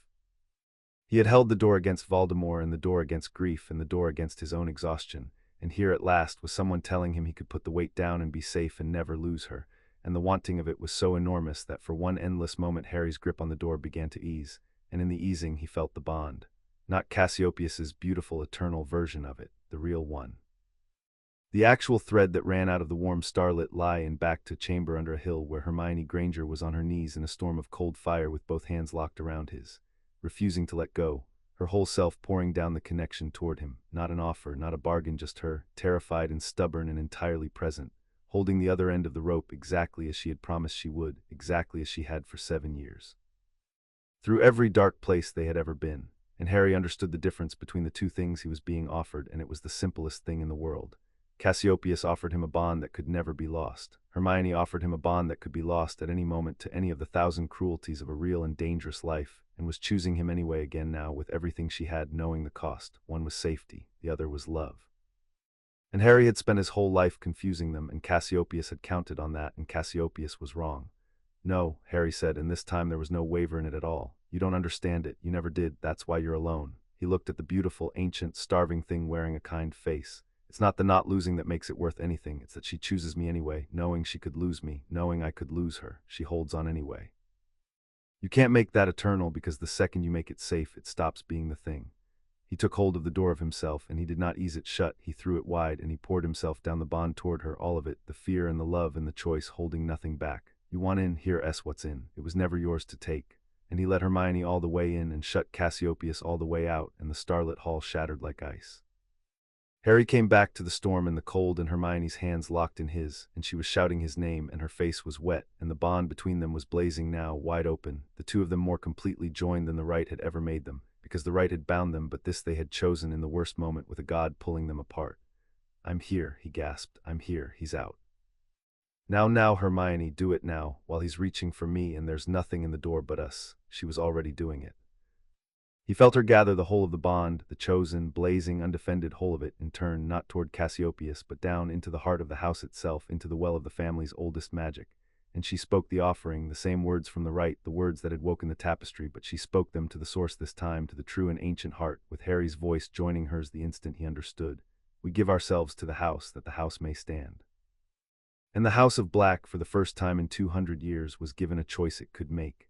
For 2 centuries it had been a house divided, the old heart down in the dark, where a dead king clung to the source, the tapestry up in the light, where the living family fled. It had held divided because no head had been strong enough to make it whole, but now there were heads.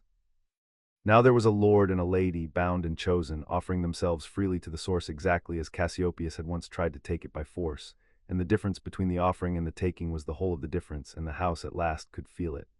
Cassiopeus felt the choice coming, and for the first time in 200 years the ancient thing was afraid. "No," he said, and the kindness was gone, and what was left was a screech that shook the foundations. "No, I am the heart, I have been the heart for 200 years, you cannot simply ask it to." The vortex convulsed, and the storm of dead names turned inward, away from Neville and the stair, and hurled itself at the 2 living heirs in a last enormous grasp. "I will not be put down by cattle, you're not the heart," Hermione said, and her voice carried over the screech, clear and merciless and kind all at once. "You're a thing that crawled into it and wouldn't leave.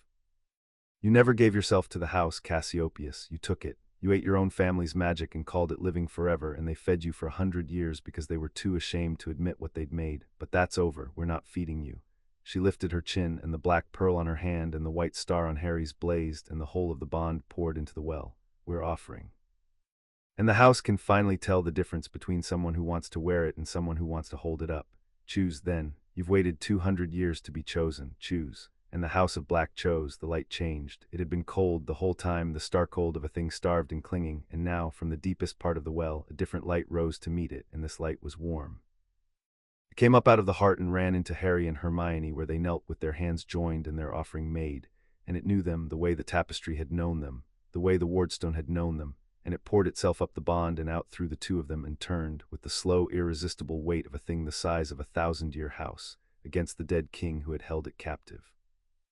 Cassiopeus Black came apart the way the dead come apart when the thing holding them to the world finally lets go. He did not die because he had made himself unable to die. Instead he was simply released, unbound from the heart he had bound himself to, 200 years of clinging undone in an instant by a house that had at last found a heart it would rather hold. The beautiful face formed one last time in the failing light, and there was no kindness in it and no rage either, only an old and bottomless astonishment, the look of a being who had been so certain of his own permanence that he had never once imagined being let go. "I only wanted," he said, "to last," and the warm light took him, and the cold went out of the chamber, and the heart of the House of Black turned slow and bright and golden in its well, alone at last with its true lord and lady, and chose and was theirs. The storm of dead names sank back into the walls, the carved ancestors settled into their stone. And in the sudden enormous silence under the hill, Harry and Hermione knelt at the rim of the heart, hands still locked, the warm gold light washing over their faces, and for a moment neither of them could speak at all. It was Creature who broke it.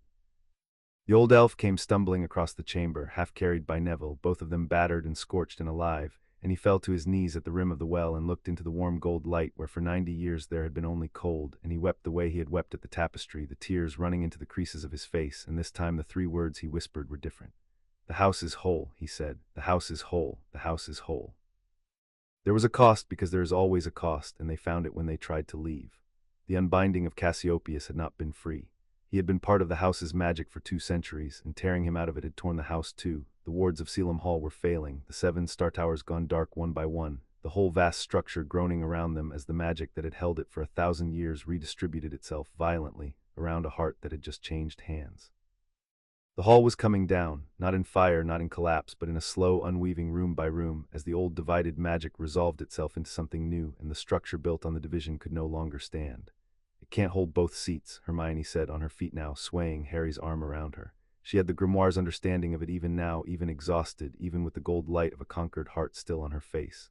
A house can't have two hearts, creature said it. For 200 years the tapestry held the family because the old heart was sealed and starved. Now the old heart's awake and ours and whole, and the house can't sustain both seats at once. One of them has to give.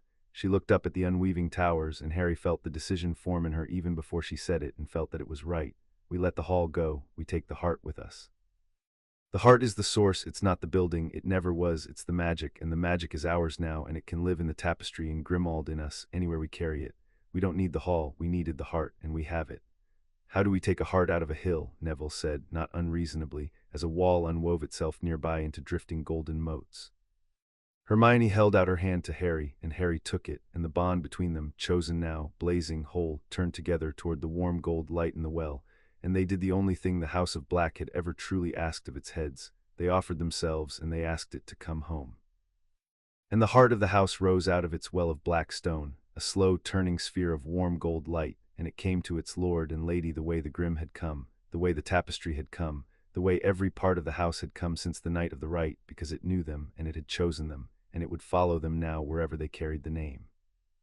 It sank into the two of them, into the rings on their hands and the bond between them, and the chamber under the hill went dark and ordinary, and the source of 1,000 years of black magic settled, warm and whole and willing, into the two living people who had refused a god's bargain to keep it. They came up the stair as the hall unwove behind them, the warm gold light leading them, the Grim limping at their side, Neville carrying Creature, and they came out through the great doors into the morning, just as the last of the 7 towers dissolved into drifting motes of gold that rose into the dawn and were gone. Andromeda and Varnock were at the gate, and Ron with a bound and astonished Cassius Burke, and they all turned at once to watch Salem Hall, the first seat of the House of Black, the prison of its oldest shame, unweave itself gently into the morning air and cease after 1,000 years to exist. "Is it done?" Andromeda asked, her voice shaking. "The thing in the deep, my mother's nightmare, is it? It's done," Harry said. He could feel it, the warmth of the conquered heart settled in his chest beside the bond, beside the steady note of the house that was Grimmauld and the tapestry, and now, somehow, the whole of it at once. He wanted to last. He thought lasting was the same as living. He looked at Hermione, scorched and swaying in a light beside him in the dawn, the woman who had held the rope while a god tried to cut it, the woman he had finally let all the way in. It is. The sun came up full over the empty hill where Salem Hall had stood, and warmed the faces of the living House of Black, and far away in London a tapestry of 10,000 names glowed gold for one instant in an empty drawing room, whole at last, and waited for its heads to come home. They did not go home at once because there had been a second battle while they fought the first, and it had left its own wreckage at the gate. Harry understood it the moment they came out into the light, the scorch marks on the wardstone, the bodies bound at the threshold, the burn down the side of Ron's coat and the grim line of his mouth. While the heirs had gone down into the heart, the war above had not waited. The 4 hired wands who had fled the London ambush had not run far. Burke had paid them too well and Yaxley had promised them too much, and when they learned the heirs had gone to the hall they had come after, 4 killers and a handful of stragglers from the gallery, and they had struck the gate while Andromeda and Varnock held it, and the master of the house was a quarter-mile underground with a god. "They came at first light," Ron said. His voice was steady, but his hands were not quite. 4 of them, and they were good, and they nearly had the wardstone. If they'd taken it, the hall would have turned on you instead of for you. They knew that. Someone told them that that's what they came for. He nodded at the bound figures. "Your aunt held them, Harry. Andromeda. I've trained with Aurors who couldn't have done what she did at that gate, and the goblin's faster than he looks." Then the steadiness went out of him. "It cost us, though. Varnock took a curse meant for the stone. He's alive. He's Hermione. He's hurt badly, and he won't let me move him until he's seen you both with his own eyes, because he says he's not going to die without confirming the House of Black survived its own foundations." Varnock lay propped against the wardstone, gray-faced, one side of his ancient body wrapped in Andromeda's torn cloak, and when he saw the 2 of them coming toward him whole and alive, something eased in the deep folds of his face that had not eased in 18 months of holding a dying house's books. "Took the heart," he said. It was not a question. He could see it on them, the warm gold light still banked behind their eyes. 400 years I have kept the accounts of houses, and I have watched every one of them fall, and I had begun to believe falling was the only thing houses knew how to do. His clawed hand found Harry's, then Hermione's with surprising strength. "You have given me a thing to put in the ledger that is not a loss. Do you understand what that is worth to a creature who counts? You have made the House of Black solvent in the only currency that ever truly mattered." His eyes glinted, even gray and pained. "Now get me to Healer Lord Black, because I intend to send you my bill for today personally, and it is going to be enormous." Harry laughed because the alternative was something he could not afford yet, and got the old goblin up between himself and Ron, and the wounded, scorched, triumphant remnant of the House of Black turned at last toward home. It was Andromeda who told Hermione what had nearly happened below, because Hermione had been too busy keeping it from happening to feel the full weight of it, and Andromeda had been a healer's wife for 30 years and knew that the weight always came due eventually. "You held him," she said quietly as they waited for the others to ready the wounded. "Harry, when the thing took him, I felt it through the wards, we all did up here. The whole hall shuddered when he went under. For a moment he was gone, child." Truly gone. The bond went dark. Her eyes searched Hermione's face. "And then it didn't, and I have wanted to ask the whole way up that stair, what did you do?" "I held on," Hermione said. Her voice was steady. Her hands, for the first time since the chamber, were not. "That's all. That's the whole of it. It offered him everything. I felt it down the bond. It offered him a world where he'd never lose anyone again. And there's nothing in this life Harry wants more than that. Nothing, because he's lost everyone. He's been losing people since he was a year old." She looked across the gate yard to where Harry was easing Varnock onto a conjured litter, gentle and careful and entirely alive. "And the only thing I had to fight a god's promise of never losing anyone was me, choosing him, out loud. With everything I had, knowing I could lose him. That's the only thing the bond carried that the thing couldn't fake, because the thing didn't understand it." Her breath caught just once. "He could have stayed in there, Andromeda. It would have felt like heaven. He came back to a cold chamber and a war and a girl who couldn't promise him anything except that she'd hold on, and he chose that. He chose the version where we can still lose each other." She pressed the heel of her hand briefly to her eyes and let it down and was steady again. "I'm going to spend the rest of my life being worthy of that choice, starting with not falling apart in a gate yard, because we've a goblin to get to St. Mungo's and a country to govern by Friday." Andromeda looked at the girl her grandmother's burned-off line had produced, the first of Marius's blood to carry magic in 3 generations, the lady of a house that had thrown them all away, and she put her arms around her once hard, the way she had not held anyone since she buried her own daughter, and neither of them said anything else, because there was nothing else that needed saying. Across the yard, Harry looked up from the litter and met Hermione's eyes over the heads of the wounded in the bound, and the bond carried it both ways at once, clear and quiet under all the wreckage. "I'm here. We're here. We held." They got Varnock to St. Mungo's, where the healers swore at his injuries and then grudgingly at his constitution, and pronounced that he would live to send his enormous bill after all. They handed Cassius Burke and the bound survivors of the gate to the Aurors, and Burke, true to the only principle he had ever truly held, which was the recognition of a settled account, gave his statement freely and fully. The lien and the false valuation, Travers's skimming, the ruling Lucius had bought, the whole architecture of the campaign to bury the House of Black, laid out in the precise, unsentimental detail of a man itemizing the inventory of his own defeat.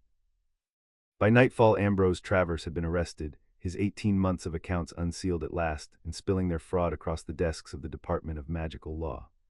By nightfall, too, an owl from Malfoy Manor had reached Grimmauld Place, Lucius's careful, deniable letter of capitulation, offering to surrender all opposition and confirm Narcissa's withdrawn claim in exchange for the new house's discretion regarding certain gold. Hermione read it twice and set it aside without answering, because some letters are best answered slowly and from a position of strength and at a time of one's own choosing. And late that night in the drawing room at Grimmauld Place, the 2 living heads of the House of Black stood before the tapestry and watched it glow. It had changed. The whole vast wall of 10,000 names burned now with the warm gold light they had carried up out of the hill, the heart of the house come home at last to the seat the family had built for it 200 years ago, the new heart and the old made one, the division healed. Walburga's curtained portrait was silent. The Grim slept across the hearth, whole and at peace, its scorched flank already mending in the way of things that were not entirely alive. And Creature had fallen asleep at the foot of the wall, mid-sentence, still whispering the house is whole, the way a child falls asleep mid-prayer. "We did it," Harry said. He could hardly believe the smallness of the words against the size of the day. 3 weeks ago they were selling the lamps. Tonight the house is whole, the heart's ours, the enemies are down, and He stopped because the next word was too large and too simple. "We're still here, both of us," Hermione agreed. She was looking at the wall, at the 2 living names burning gold at the bottom of it, side by side, the only living names in all that golden field of the dead: Harry James Potter, Hermione Jean Granger, the Lord and the Lady, the keystone the whole house leaned on and the whole house had at last chosen. There's still the seating vote, Friday, and the estate to rebuild properly, all of it, the seats, the vaults, the law. And we have to decide what kind of house this is going to be, now that it's actually ours, because Towdr's purr is coming off that wall over my dead body, and I'd like to choose what goes up in its place. She leaned into him just slightly, the day finally catching up with both of them. But not tonight. Tonight the house is whole, and so are we, and I think we've earned one night of letting that be enough. The tapestry glowed gold over the two of them, the conquered heart steady and warm in the seat of its true home, and the house of black, fallen, looted, dissolved in all but name 3 weeks before, stood whole and alive and ascendant in the London dark, and waited with the patience of 1,000 years for Friday and for the morning and for whatever its heads chose to make of it next. The house filled with people that evening, the way a house does after a battle, the wounded and the weary and the ones who had stood watch, all of them drawn back to the one place that felt safe, which was, for the first time in any of their lives, the House of Black. Neville had a burn down one arm that Andromeda dressed at the kitchen table, and he bore it without complaint and refused to leave, because Augusta had taught him that you did not abandon a house you had bled for until the house told you to go. Ron came back from delivering Burke to the Aurors with his Auror's coat still scorched, and his face gray with the particular exhaustion of a man who has filed the paperwork on a very long day, and he sat down heavily and let Creature put food in front of him and said, to no one in particular, "I have now arrested a man inside a building that no longer exists. I'd like to see Robards write the report on that one." Luna arrived, summoned by no one anyone could identify, with a basket of something herbal that she said was very good for curse burns and for grief, both of which, she observed, the house had a great deal of that evening, and she was not wrong on either count. And in the middle of it all, the first owl from the Wisengamot came tapping at the window. Hermione read it twice, and then she set it down, and the tiredness went out of her face for a moment, replaced by the bright focus that meant the war had moved to ground she understood. "The seating vote," she said. "Marchbanks has moved it to Friday, 3 days." She looked up at Harry. "She's not waiting. She felt the wind turn, and she's pushing it through before the cowards can think of a reason to delay. We're going to be seated, Harry, properly. In the open in front of the whole Wisengamot 3 days from now." She let out a breath that was almost a laugh. "We took the heart this morning. We take the throne on Friday. 3 weeks ago they were selling the lamps." 3 weeks ago, Ron said, around a mouthful of Creature's cooking, "I'd have bet my whole vault that reclaiming a dead noble house was the most boring thing 2 people could possibly do with a summer. I would like it on the record that I have never been more wrong about anything, and that includes the time I tried to drive a flying car into a tree." He raised his cup. "To the House of Black, risen from the dead twice in one day and somehow still standing." They drank to it, the battered remnant of them, in the gold light of the conquered tapestry, and for a little while the dread of the morning and the cost of the hall receded, and there was only the warmth of a house full of people who had chosen to be in it. Later, when the others had drifted to the rooms Creature had aired for them and the house had gone quiet, Harry found Hermione sitting on the stairs beneath the tapestry, in the gold light, with the Grimm's great head resting in her lap and her hand moving slowly over its skull. He sat down beside her on the step. The bond between them was a quiet golden cord, and through it he could feel the thing she had not said all evening, the thing the battle and the planning and the toasts had kept at bay, and he did not make her say it. He only sat with her and let the house breathe around them.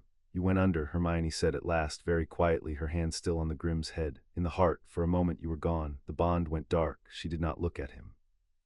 "I have been in a great many frightening places with you, Harry Potter. I held your hand in a graveyard with a dead boy in it. I watched you walk into a forest to die. And not one of those frightened me the way that single moment frightened me, the moment the bond went dark and I thought the thing had taken you, and there was nothing on the other end of the rope but cold." Her voice was steady, but only just. "I have spent the whole evening being useful so that I would not have to feel that. And now everyone's asleep, and I find I have to feel it after all." Harry took her hand off the Grimm's head gently and held it in both of his. "It offered me a world where I'd never lose you," he said. "That's how it nearly had me, not power, not immortality for its own sake. It looked into me and found the one thing I've never been able to bear, which is losing the people I love, and it offered to make that impossible. And for a second I wanted it so badly I started to let go of the door." He turned her hand over in his. "And then I felt you, the real you, holding the other end, terrified, refusing to let go. And I understood that the thing it was offering wasn't love at all. It was just safety wearing love's face. The whole point of us, the thing it could never understand, is that you choose me even though you could lose me. Even though it's not safe, that's what makes it worth anything." He looked at her. "I came back because the version of forever it was selling didn't have the real you in it, and I'd rather have 3 days of the real you and a war on Friday than an eternity of a copy." Hermione was quiet for a long moment. The Grimm shifted and resettled, and the tapestry glowed gold over the two of them on the stairs. "You can't say things like that to me on a staircase at midnight," she said unsteadily, "when there's a country to govern in 3 days, and I've decided to be sensible about all of this until the war's properly over." "Sorry," said Harry, "not sorry at all. You're not sorry. I'm really not." She laughed wetly and leaned her head against his shoulder, and they sat there a while longer in the gold light with the warden of the house asleep across their feet. 2 tired people who had taken back a heart that morning and would take a throne on Friday, stealing an hour of quiet in between, because they had learned in a war that you took the quiet hours where you found them, and you did not waste them being anything other than grateful. They thought, when at last they went up to bed, that the day was finally done. The day was not quite done. There was one more visitor that night, and the house let her in. That, in the end, was how they knew. The wards of the House of Black had held against Lucius Malfoy on the night of the rite, had turned Burke's hired killers off the threshold of Salem Hall, had let no one cross who did not belong. So when the bell that did not ring nonetheless rang, soft and certain, just before midnight, and the door opened of its own accord onto the dark step, Harry understood before he saw her face that the house had already decided this one was kin. Narcissa stood on the step in a traveling cloak, alone, with a single small case in her hand, and she did not look like the composed woman who had received them in a morning room arranged to make visitors feel small. She looked like someone who had walked a very long way to a door she had spent 40 years pretending was bricked up. "I have left him," she said, before anyone could speak. "Lucius. I have left him, and I am not going back, and I have come here because—" Her voice, for the first time in Harry's experience of her, was not quite under her command. "Because the house called me 3 weeks ago and I have been refusing to answer, and tonight I felt it go whole all at once, like a held breath let out, and I found I could not refuse a moment longer." She lifted her chin, and the old pride was there, but under it was something Harry had never seen in a Black until that week. "I am Narcissa. I was a Black before I was anything else. I would like to come home, if the home that my family threw my sister out of will have a woman who married into its enemies and waited far too long to come back." For a moment no one moved. And then Andromeda came down the stairs slowly, her face working, and crossed the hall, and the two sisters who had not stood in the same room in 25 years, who had been raised to hate each other's choices, who had each lost so much to the war that had split the family down the middle, looked at one another in the gold light of the conquered tapestry. "You took your time," Andromeda said, and her voice cracked entirely on the last word. "I always was the slow one," Narcissa said, and then her composure broke too, and the two of them met in the middle of the hall and held on the way only sisters who have spent a lifetime apart can hold on, fierce and furious and grieving in home, while the tapestry glowed gold above them, and a third sister's burned-off place in the wall, Bellatrix, the lost one, the one who could not be saved, stayed dark and would always stay dark, and was mourned in the silence by the two who were left. Harry took Hermione's hand and stepped back and let the sisters have the hall, and the two of them stood in the doorway of the kitchen and watched the House of Black do the thing it had been built 1,000 years ago to do and had forgotten and was remembering now under its new and living heads. It gathered its own and it brought them home. "That," Hermione said softly, "is what the house is going to be. That right there, not blood purity, not Tauger's purr." She watched the two Black sisters holding each other in the gold light. Home, for everyone they ever threw away. She looked up at Harry, and the bond between them was warm and whole and entirely chosen. "We've got a house to rebuild, Lord Black, properly, from the wall up, starting Friday." "Starting Friday," Harry agreed. And the House of Black, whole at last and ascendant, and gathering its scattered blood back to itself in the London dark, slept, truly slept, for the first time in 18 months, and waited for the morning, and for the work of becoming something its founders had never once dared to imagine it could be. Chapter 6 and Chapter 7. House Black restored. On Friday, the Wisengamot seated the House of Black, and the whole of magical Britain came to watch a dead house take a living throne. The chamber was fuller than it had been for the dissolution hearing, which Hermione said was the surest sign of all that the wind had turned. People did not crowd a gallery to watch a thing be confirmed, unless they had decided, in advance, to be on record as having been present at its triumph. The benches that had murmured against them 3 weeks before now leaned forward, with the particular warmth of a body that has remembered it always liked you. Harry, standing on the floor of the amphitheater in the black robes with the silver arms, with Hermione at his side and the black pearl and the white star burning quiet on their hands, found that he did not feel small in the great stone room anymore. The house was a warmth at the back of his mind, the heart steady in his chest, and through the bond he could feel Hermione's nerves and her resolve, and underneath both, a fierce private joy that the day had come. The seating itself was a formality, as Marchbanks had promised, but the formalities of the House of Black had been written 1,000 years ago, and they did not let a thing be small that could be made magnificent. The chief warlock read the confirmation, the rite performed, the blood proven, the attainder struck, the seats restored, and then, by the ancient form, he asked the only question the form required. "Does any house here present contest the seating of the head of the House of Black?" It was the moment Lucius Malfoy had spent a year and a fortune building toward, and he rose to meet it, and he did the only thing left to a strategist whose strategy had collapsed. He surrendered with as much grace as he could carry. "The House of Malfoy does not contest the seating," Lucius said, and his voice was smooth and even and gave away nothing, and only a man who knew him as Harry now did could hear the cost in it. "It was the position of this house that the inheritance of Black should pass to my wife Narcissa, née Black, the last of her generation of the blood. My wife has informed me, the smallest pause, a hairline crack in the marble, that she withdraws her claim freely and entirely in favor of the confirmed heads. The house of Malfoy abides by her decision. We do not contest, he sat. And that was the end of it, a year of scheming dissolved in a single sentence, because the keystone of the whole edifice had walked out of his hand and was sitting now in the gallery reserved for the House of Black beside her sister, watching her husband concede the war in public with her chin held high. Does any other house contest? Asked the chief warlock. No house contested. And into that silence Griselda Marchbanks rose one last time. We'll say only this, she said, so that it is in the record where I want it. 3 weeks ago this body was asked to dissolve an ancient house for the crimes of its disowned dead, and very nearly did out of cowardice dressed as caution. Today we seat that same house, restored by 2 children who did what none of us had the wit or the courage to do. They went and looked at the thing everyone else had agreed to let rot, and they decided it was worth saving, and they saved it. Her hawk's eyes swept the benches. I have sat in this chamber 60 years. I have watched it do a great many shameful things and a very few good ones. I should like the record to show that I was here on the day it did a good one and that I voted aye. She rapped her stick once on the stone. Seat them. The vote was not close. It was not, in the end, even counted. It was acclaimed, the great chamber rising bench by bench, and the enchanted rolls of the Wisengamot wrote themselves anew at the bottom in fresh gold ink. The most ancient and noble House of Black, head confirmed and seated, 3 votes restored, and the House of Black, which 18 months before had been a corpse on an auctioneer's table, took its place again among the powers of magical Britain, this time with a lord and a lady upon its throne who had been born to be erased and had refused. Harry looked up into the gallery as the chamber acclaimed them, and found Andromeda weeping openly, and Narcissa beside her with her composure intact and her eyes too bright, and Augusta Longbottom looking thoroughly vindicated, and Ron grinning like a boy, and Varnock, wrapped in bandages, discharged against every healer's advice, refusing to miss it, inclining his ancient head in the goblin gallery in something that on him amounted to a standing ovation. And beside Harry, Hermione let out the breath she had been holding for 3 weeks, and the bond between them blazed gold, and the thing was done and could not be undone. The settling of the enemies took longer than the seating, because the law was slower than acclamation, but it ran, in the end, exactly the way the heirs had laid it out on a wall at Grimmauld Place 3 weeks before. Ambrose Travers was tried within the month. His 18 months of accounts, unsealed at last, spilled their fraud across the record in numbers that even the Wisengamot's friendliest members could not look away from: the deliberate undervaluation, the skimming, the lots sold above their certified worth with the difference vanishing into private vaults.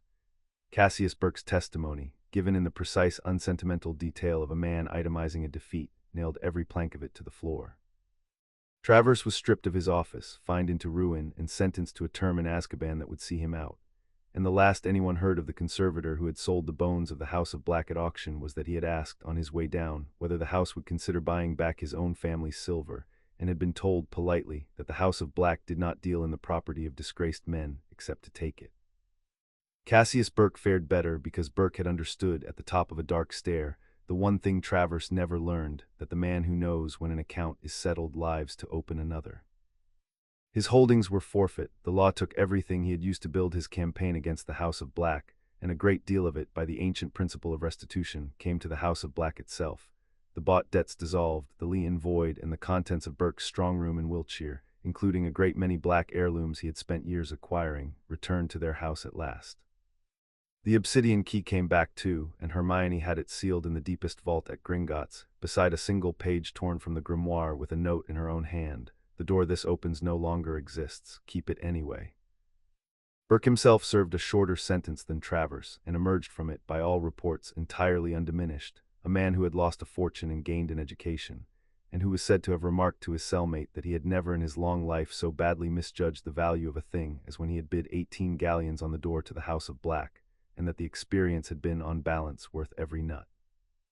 Corbin Yaxley went to Azkaban for the rest of his life, on the strength of the ambush in London and a great deal else the Aurors had been waiting years to pin on him, and did not remark on the value of anything, because Yaxley had never understood value in the first place, only appetite, and appetite does not do well in Azkaban.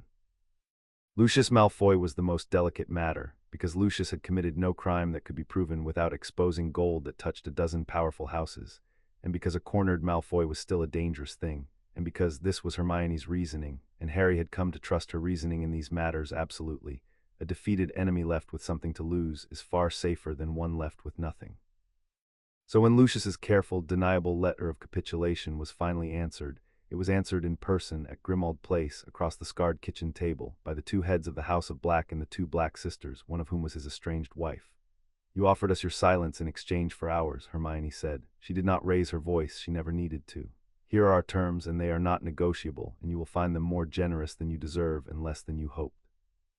You withdraw permanently from any claim or interest in the House of Black. You make no move ever against this house or its allies. In exchange, the gold that passed through your hands to build Narcissa's claim is forgotten, not forgiven, forgotten, which is better, because forgiveness can be revoked and forgetting cannot be proven. She let that settle, and Draco remains black by blood. He is Narcissa's son, and Narcissa is of this house, and we do not punish children for their fathers. This house has had quite enough of that. He will be welcome here as kin on his own conduct for as long as his conduct earns it. That is the offer. It costs you your pride and it saves you everything else. I would take it. Lucius Malfoy looked across the table at the Muggle-born girl who had dismantled his year-long campaign in 3 weeks, at the wife who had left him for a house in the hills, at the sister-in-law his own family had burned off a wall, and at the Potter boy who held the throne he had wanted for his son, and he understood at last and completely that he had lost, and that losing well was the only victory left to him. You are, he said, a great deal more dangerous than your blood suggested, Lady Black. I find I am almost glad my son will grow up in a country you have a hand in shaping. He rose and inclined his head to Hermione, and then, after a moment that cost him visibly, to Andromeda, the sister-in-law he had not acknowledged in 25 years. I accept your terms. And he left, diminished and intact, which was precisely the condition Hermione had calculated would keep him quiet for the rest of his life, and did. But the seating and the settling were only the half of it, and not the half that mattered most, because anyone could win a war. The thing the House of Black had to do now was the thing no Black had ever dared. It had to decide what it would be. They did it on the new moon, before the tapestry, the way the Blacks had always done their deepest magic, but everything else about it was new. Grimoire had a right for it, of course. The Blacks had a right for everything, and Hermione had spent 2 weeks of late nights finding it, a working so old and so rarely used that the family had nearly forgotten it existed. It was called the rewriting, and it allowed a confirmed head, or the grimoire noted in a margin Hermione read aloud with grim satisfaction, 2 heads acting as one to amend the founding law of the house itself, to change what the magic recognized, to decide freshly who was king. No Black had ever used it to make the family larger. They had used it, the few times they had dared use it at all, only to burn. Hermione intended to use it to build. They stood before the wall of 10,000 names, glowing gold now with the conquered heart, and they did not do it alone. Andromeda stood with them, and Narcissa and Creature and the Grim, and little Teddy Lupin asleep in Andromeda's arms. Teddy, who was black-blooded through his grandmother, who had never known his parents, whose hair turned gold to match the tapestry when the magic rose. They were the House of Black now, all of them, the gathered and the returned, and the house had decided it before they had. The first law of this house, Harry said, his hand on the tapestry, the heart warm in his chest, was Tauger's purr. Always pure, it was a law for keeping people out, for deciding that blood was the only thing worth counting and burning anyone who proved it wrong. He felt the magic gather, vast and willing, the whole of the house leaning in to hear what its heads would ask of it. We're not keeping that law, we're not even arguing with it, we're rewriting it. By the blood and by the bond, Hermione said, her hand beside his on the ancient cloth, and by the heart of the house freely given and freely held, we name the new law of the House of Black. Her voice was clear and it did not waver, and Harry felt the magic listening, and felt, through the bond, the enormous and joyful weight of what she was about to do. Not always pure. The House of Black holds to its own, and counts as its own all who are bound to it by blood or by loyalty or by love. The disowned are restored, the burned are remembered, the cast out are called home, and no head of this house now or ever may burn a name from this wall for being born without magic, or for loving the wrong person, or for the crime of being a kind of Black the old Blacks were too small to imagine. Tauger's fidel, always faithful, to our own, all of them. And the House of Black, which had spent 1,000 years burning the names of the people it failed to deserve, did the thing it had been built to do and had forgotten, and remembered now under its living heads. The gold light ran up the wall, and it found the scorch marks, every one of them 200 years of them, every child some proud Black had unmade with a touch of a wand, and it healed them. Names surfaced out of the char all across the vast wall, dozens of them, scores, a whole secret history of the people the family had thrown away, squibs and blood traitors, and ones who had married muggles, and ones who had simply been kind, all of them rising back into the weave in letters of warm gold. Marius Black's name healed, and his daughter S, and the whole line down to Hermione. Andromeda's healed fully, and her daughter Nymphadora's beside it, and Teddy's wrote itself fresh in gold at the bottom of the wall in a child's place that would now never be burned. Sirius's face surfaced out of its hole, laughing, the way Harry remembered him, and Regulus, S beside it, restored at last to the house he had died for in secret. And at the very top, in the oldest and proudest quarter, Doria Black's face came whole out of 200 years of char, the great-grandmother who had been burned for marrying a potter, smiling down now on the great-grandson who had brought her home. Only one name stayed dark. Bellatrix's place did not heal, and the magic did not reach for it, because the new law restored the cast-out but did not absolve the guilty, and there was a difference, and the house knew it now. Narcissa looked at her sister's dark place a long moment, and then she looked away and let it be, and that was its own kind of justice. When it was done, the tapestry of the House of Black blazed gold from edge to edge, the fullest it had been in 1,000 years, every name restored that deserved restoring, the wall of the dead become at last a wall of the gathered, and where the motto had read Tauger's Purr for 1,000 years, the threads unwove themselves and rewove, gold on black, into the new law its heads had given it, Tauger's Fidel, always faithful, creature wept. The Grim threw back its great head and howled once, but it was not the cold, lost howl of the Knight of the Right. It was a sound of triumph, a sound a guardian makes when the thing it has guarded through 1,000 years of winter finally comes into the spring. In the hall, the curtains over the portrait of Walburga Black drew themselves open of their own accord, just once, so that the painted face of the woman who had screamed Tauger's Purr into an empty house for years could see what her house had become. And Walburga looked at the wall of gold, at the restored names of everyone she had ever hated, at the muggle-born lady and the half-blood lord upon the black throne, and she opened her mouth, and no sound came out because the house no longer wished to hear her. And would not ever again, and then the curtains drew themselves shut gently for the last time, and the house was quiet and whole and home. The new motto reached the country before the new motto had finished settling into the wall, because Rita Skeeter had been invited to see it, Hermione's decision, and a cold-blooded one, made over Harry's mild objection on the grounds that a thing this large should be reported by the one journalist in Britain incapable of underselling a spectacle. Skeeter did not undersell it. Black BRAKS with its own blood, the headline ran, and beneath it she described, in prose that for once forgot to be cruel, a tapestry of 10,000 names healed of 200 years of scorch marks, a 1,000-year-old motto of blood purity unwoven and replaced before her eyes with Tauger's Fidel, and a muggle-born lady standing before a wall of the restored dead announcing that the oldest and proudest house in Britain would henceforth count as its own all who were faithful to it, whatever their. The article was read aloud in the Wisengamot. It was read aloud in the Hog's Head and the Ministry Canteen and 100 kitchens where muggle-born children were growing up being told, very politely, that they were welcome despite where they came from. And in a great many of those kitchens something shifted, because if the House of Black, of all houses, the very temple of blood purity, could tear that doctrine off its own wall and replace it with faithfulness, then the doctrine was not, perhaps, the law of nature its defenders had always claimed, but merely a choice, and choices could be unmade. It made them enemies, of course. The houses that had built their pride on the old blood looked at the new motto and saw not a single house's private decision, but a precedent with teeth, exactly as they had feared from the beginning, and some of them would spend years working quietly against the House of Black for it. But it made them something more useful than friends, which was a banner. Within a month, 2 other old houses had quietly restored their own burned-off squib lines. Within a year, the practice of striking children from family records for being born without magic had become, not illegal, but unfashionable, which in magical Britain was the more powerful prohibition of the two. The House of Black had spent 1,000 years teaching the country to keep people out. It had taken its new heads a single season to begin teaching it the opposite, and the lesson, once begun, did not stop. You realize, Andromeda said, reading the Skeeter article at the breakfast table with an expression caught between pride and alarm, that you have just made yourselves the most consequential house in Britain, not because of your gold or your votes, but because of an idea. Ideas are far more dangerous to hold than gold. Gold people only steal, ideas people kill for. Good, said Hermione, buttering her toast, and Harry, who had learned what that particular good meant, only smiled into his tea. The King Clause was tested within the fortnight, and it was tested by Draco Malfoy, who arrived at the door of Grimmauld Place alone, without his father's knowledge, looking as though every step had cost him something. The house let him in. That again was how they knew the wards that had held against Lucius on the night of the right parted for his son without protest, because the new law of the house counted blood and loyalty and love, and Draco was Narcissa's son, and Narcissa was of the house, and the magic had done the arithmetic before Harry reached the door. Draco stood in the hall under the gold light of the tapestry and looked at his own name there, low on the restored wall, written fresh in gold in the place reserved for the blood of Narcissa Black, a place that under the old law would have come to him stained and conditional, and under the new one had simply come to him clean, and whatever he had prepared to say went out of him. I came, he managed, to find out what it costs.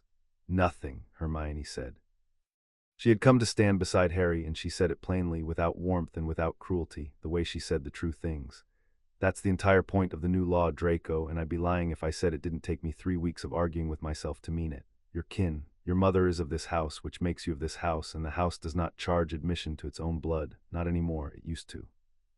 It charged purity and conformity and the right opinions, and it burned anyone who couldn't pay. She held his eyes. We're not doing that, not even to you. Especially not to you, because you're exactly the kind of person the old house would have welcomed, and the new house has to learn to forgive, and forgiveness that only goes to the easy people isn't worth the name. She paused. It doesn't cost you anything, but it asks you something which is different. It asks you to be faithful to your own. That's the new motto, and it's the only rule. Be faithful to this house and the people in it, and you have a place here for the rest of your life, on your own conduct, the same as anyone. Her voice did not soften, but something underneath it did. Your mother chose to come home. The door's open to you too. What you do with that is yours. Draco Malfoy looked at the muggle-born girl he had spent his school years tormenting, at the Potter who had pulled him out of a fire in the last war, at his Aunt Andromeda whom his family had taught him did not exist, at his mother standing whole and unashamed in a house she had been raised to despise, and at his own name written clean in gold on a wall that should, by everything he had ever been taught, have rejected him utterly, and something in him that had been clenched since before the war eased. Very slightly for the first time. I don't know how to be that, he said, with a raw honesty that cost him visibly. Faithful to people. I was raised by my father. I know how to be loyal to advantage. I'm not sure I know how to be loyal to people who can't give me anything. Then you'll learn, Andromeda said quietly from the foot of the stairs, and it was the first time she had spoken to her sister's son in his entire life. It's not a talent, Draco, it's a habit. You build it one choice at a time, and you'll get it wrong, and the difference between this house and the one you grew up in is that here, getting it wrong is allowed, as long as you keep choosing to try. She came down the last of the stairs. Come and have tea with your aunt. 25 years is a long time. We may as well start. He stayed 2 hours. It was not a reconciliation. Reconciliations took longer than an afternoon, and some of the things between the Malfoys and the House of Black would take the rest of their lives. But he came back the next week, and the week after, and slowly, one awkward visit at a time, Draco Malfoy began to learn the habit his father had never taught him, in a house that had decided, against 1,000 years of its own instinct, to let him. That night late, Harry found Hermione in the drawing room again before the tapestry, as he so often did, but she was not reading now. She was only looking at the great gold wall of the restored dead, at the 2 living names burning at the bottom of it. I keep thinking about Cassiopeus, she said when he came to stand beside her. Not with sympathy exactly. He was a monster who tried to eat his own family, but he wanted to last, Harry. That was his whole crime in the end. He looked at death and he couldn't bear it, and he decided that lasting forever was the most important thing, more important than anyone he'd have to consume to do it. She turned the gold band on her finger, and he got what he wanted. He lasted 200 years, alone in the dark, clinging to a heart he'd stolen, and at the end he was so empty there was nothing left of the man at all, just the wanting. She looked up at the wall. I don't want us to last, Harry, not like that. I don't want the House of Black to be a thing that survives by consuming. I want it to be a thing worth surviving. There's a difference, and I think it's the whole difference, and I think it's the thing we have to remember every single day we sit on this throne, because the pull of the other way is 1,000 years strong, and it's woven into every thread of this wall. Harry looked at the wall too, at Doria's restored face, and Sirius's, and Regulus's, and Teddy's name fresh in gold at the bottom where it would now never be burned, and at the one place that had stayed dark, Bellatrix's, the line they had not been able to save.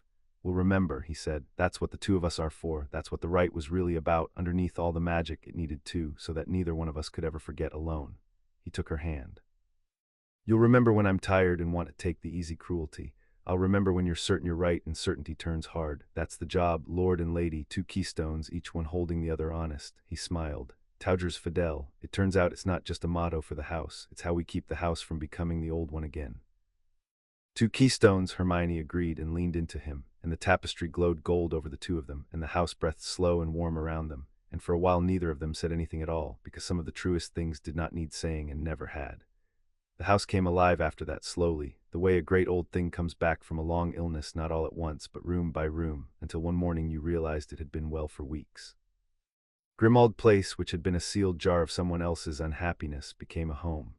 Andromeda moved into the east wing with Teddy, and the sound of a small boy's running feet in those grim old corridors did more to drive out the last of the gloom than any of the magic. Narcissa took rooms of her own, and to everyone's quiet astonishment, made herself useful. She knew the old houses as Hermione knew the law, and the 2 of them, the Muggle-born lady and the Slytherin matriarch, turned out to make a formidable pair across a tea table from anyone foolish enough to underestimate either. Creature ran the whole of it with the fierce devotion of an elf who had been given back his reason to exist, and was heard, more than once, humming. The Grim took to sleeping in the nursery doorway, a fall of darkness across the threshold of the house's youngest and most precious name, and Teddy was the only person in Britain who dared to use the Warden of the House of Black as a pillow, and the Warden of the House of Black let him. The estate came back the same way piece by piece, exactly as Hermione had drawn it on a wall 3 weeks before. Money, allies, ground, except that now the green ink had begun slowly to outpace the red. The Hogsmeade properties reopened, the vaults filled. Burke's forfeited holdings folded into the Black estate until the House of Black was, by the reckoning of the goblins who reckon such things, once more among the wealthiest houses in Britain and rising. The 3 Wisengamot seats became, with the allies the seating had won and the precedent the Restoration had set, a block that the country's other powers learned very quickly to consult before they moved. Within a year, no one in magical Britain made a decision of consequence without first asking, quietly, how the House of Black would take it, which was, Hermione observed, precisely the position the old Blacks had spent 1,000 years murdering people to achieve, and which she and Harry had reached instead by the radical expedient of being right and being kind in roughly equal measure. But all of that was the work of years, and the years could wait. There was one thing left that could not, and they did it on a clear cold night in the first week of winter, in the garden of Grimmauld Place that Neville and Teddy had spent the autumn coaxing back to life, under the open sky and the stars the Blacks were named for. They were married there, though married was too small a word for what the House of Black did when its lord and lady chose each other, and on purpose, with the whole of the house awake to witness it. It was not the right, that was the entire point. Right had bound them by blood and necessity in a dying house to save it. This they did for no reason at all except that they wanted to, which Harry had come to understand was the only reason that had ever truly mattered. There was no grimoire for it. Hermione had looked and found nothing, and had been fiercely glad to find nothing, because it meant they were not following 1,000-year-old form but writing their own, the first new thing the House of Black had made in 2 centuries that was made purely out of joy. So there was no ancient incantation. There were only the people who loved them, gathered in the cold, bright garden. Andromeda, who had stood witness at the right and stood witness now. Narcissa beside her sister, Teddy, solemn and gold-haired, holding the rings on a cushion as if it were the most important duty in the history of the world, which to him it was. Ron, grinning, who had flown in from an Auror posting and threatened to arrest anyone who made him cry. Neville and Augusta. Luna, who had arrived with a garland of something that glowed and pronounced the whole evening very well attended, especially by the ones you can't see. Varnock, Mendied and acerbic, muttering about the cost of the wine, and Creature, weeping happily into a tea-towel in the grim and the whole vast warmth of the house at their backs, the heart glowing gold in the tapestry through the lit windows, and there were the 2 of them in the cold and the starlight choosing. I bound myself to a house once, Harry said, to save it. I didn't choose you then, the magic did, the necessity did, and I went along with it because it was right, and because there was no one in the world I'd rather have been bound to even by accident. He held her hands in his, and the bond between them was a quiet golden cord under everything. But I'm choosing you now, not because the house needs it, not because the magic asks. Because I've loved you since before I had the sense to know it, and I nearly lost you to a thing that promised I never would, and it taught me the only thing worth knowing, that I'd rather have you in a life where I could lose you than have anything safe and forever without you in it. He smiled, and there was nothing in it but the simple, enormous fact of her. So, on our own terms, the way I promised, not Lord and Lady of the House of Black, just Harry, choosing Hermione, for as long as we get. For as long as we get, Hermione said, and her voice was steady, and her eyes were not, and she did not mind. I put my name on a wall of the dead because you asked me to. I went down a stair into the dark to take back a heart because it was ours. I followed you into every impossible thing since I was 11 years old, Harry Potter, and I'd do every one of them again, but this one I'm not following you into. This one we're choosing together the way we chose the heart, the way we've chosen each other 1,000 times without ever once saying it out loud. She lifted her chin, and the stars were in her eyes, and the gold light of the house was on both their faces. So yes, to all of it, to the house and the work and the war if it ever comes again, and the quiet if we're lucky enough to get it, to you, by choice, always faithful. She laughed, soft and bright in the cold. Towger's Fidel, it turns out I quite like the new motto. They exchanged the rings Teddy had guarded so gravely, not the signet and the pearl, which were the house's, but 2 plain bands that were only theirs, and when they did, the house answered, because the house always answered its heads, and this time it answered not with cold and not with a flood, but with light. The tapestry blazed gold in the windows. The Grim lifted its head and watched, blue eyes warm. And above them the winter stars, the real ones, the ones the Blacks had named their children for Sirius, brightest among them, seemed for one impossible moment to burn a little brighter over the garden, as if the whole night sky that the House of Black had made its law had bent down just once to witness 2 of its children choose each other freely under it, and found the choosing good. Long after the others had gone into the warmth, Harry and Hermione stood a while longer in the cold garden, looking up. 3 weeks, Harry said. It took 3 weeks, from an auction where they were selling the lamps to this. He looked at the lit windows, the golden tapestry, the silhouettes of the people they loved moving in the warm rooms of a house that had been a tomb. I keep waiting to not believe it. Don't, Hermione said. She leaned into him and he put his arm around her and the bond between them hummed its quiet golden chord. Believe it, we earned it, every room of it. She was quiet a moment, watching the stars. Do you know what I think the real thing was in the end? Not the law, not the magic, not even beating Cassiopeus. I think the real thing was that the House of Black spent 1,000 years deciding it was great because of who it kept out, and it died of it. It died alone in an auction room because it had burned away every single person who might have loved it enough to save it. She turned the plain gold band on her finger once around. And then 2 people it would have burned off its wall without a second thought walked in and decided it could be great because of who it brought home instead. That's the whole story, Harry. That's the only thing we really changed. We didn't make the House of Black powerful again. She smiled up at him. We made it worth saving. Harry looked down at her, at the lady of the House of Black, the last of Marius's burned-off line, the first of that blood to carry magic in 3 generations, the woman who had held the rope while a god tried to cut it in wood. He had no doubt at all go on holding it for the rest of their lives, and he thought that of all the impossible things he had been handed and forced to carry, this was the first one he had ever truly chosen, and it was the only one that had ever felt entirely like his. Come inside, Lady Black, he said. It's cold and the house is waiting, and we've got 1,000 years to rebuild. Towders Fidel, she said, and took his hand, and the 2 living heads of the most ancient and noble House of Black turned from the winter stars and went home, into the gold light, into the warm and gathered house they had taken back from ruin and remade in the image of everything its founders had been too small to imagine, a house that no longer asked whether your blood was pure, but only whether you would be faithful to your own. Behind them the tapestry glowed gold over 10,000 names, the burned and the restored, the dead and the gathered, and at the very bottom of it 2 living names burned side by side, the brightest on the wall. And the House of Black, fallen and looted and dissolved in all but name a single season before, stood whole and ascendant and full of light against the London dark, risen at last with Harry and Hermione upon its throne, and not one of them, living or dead, alone in it ever again. Chapter 7.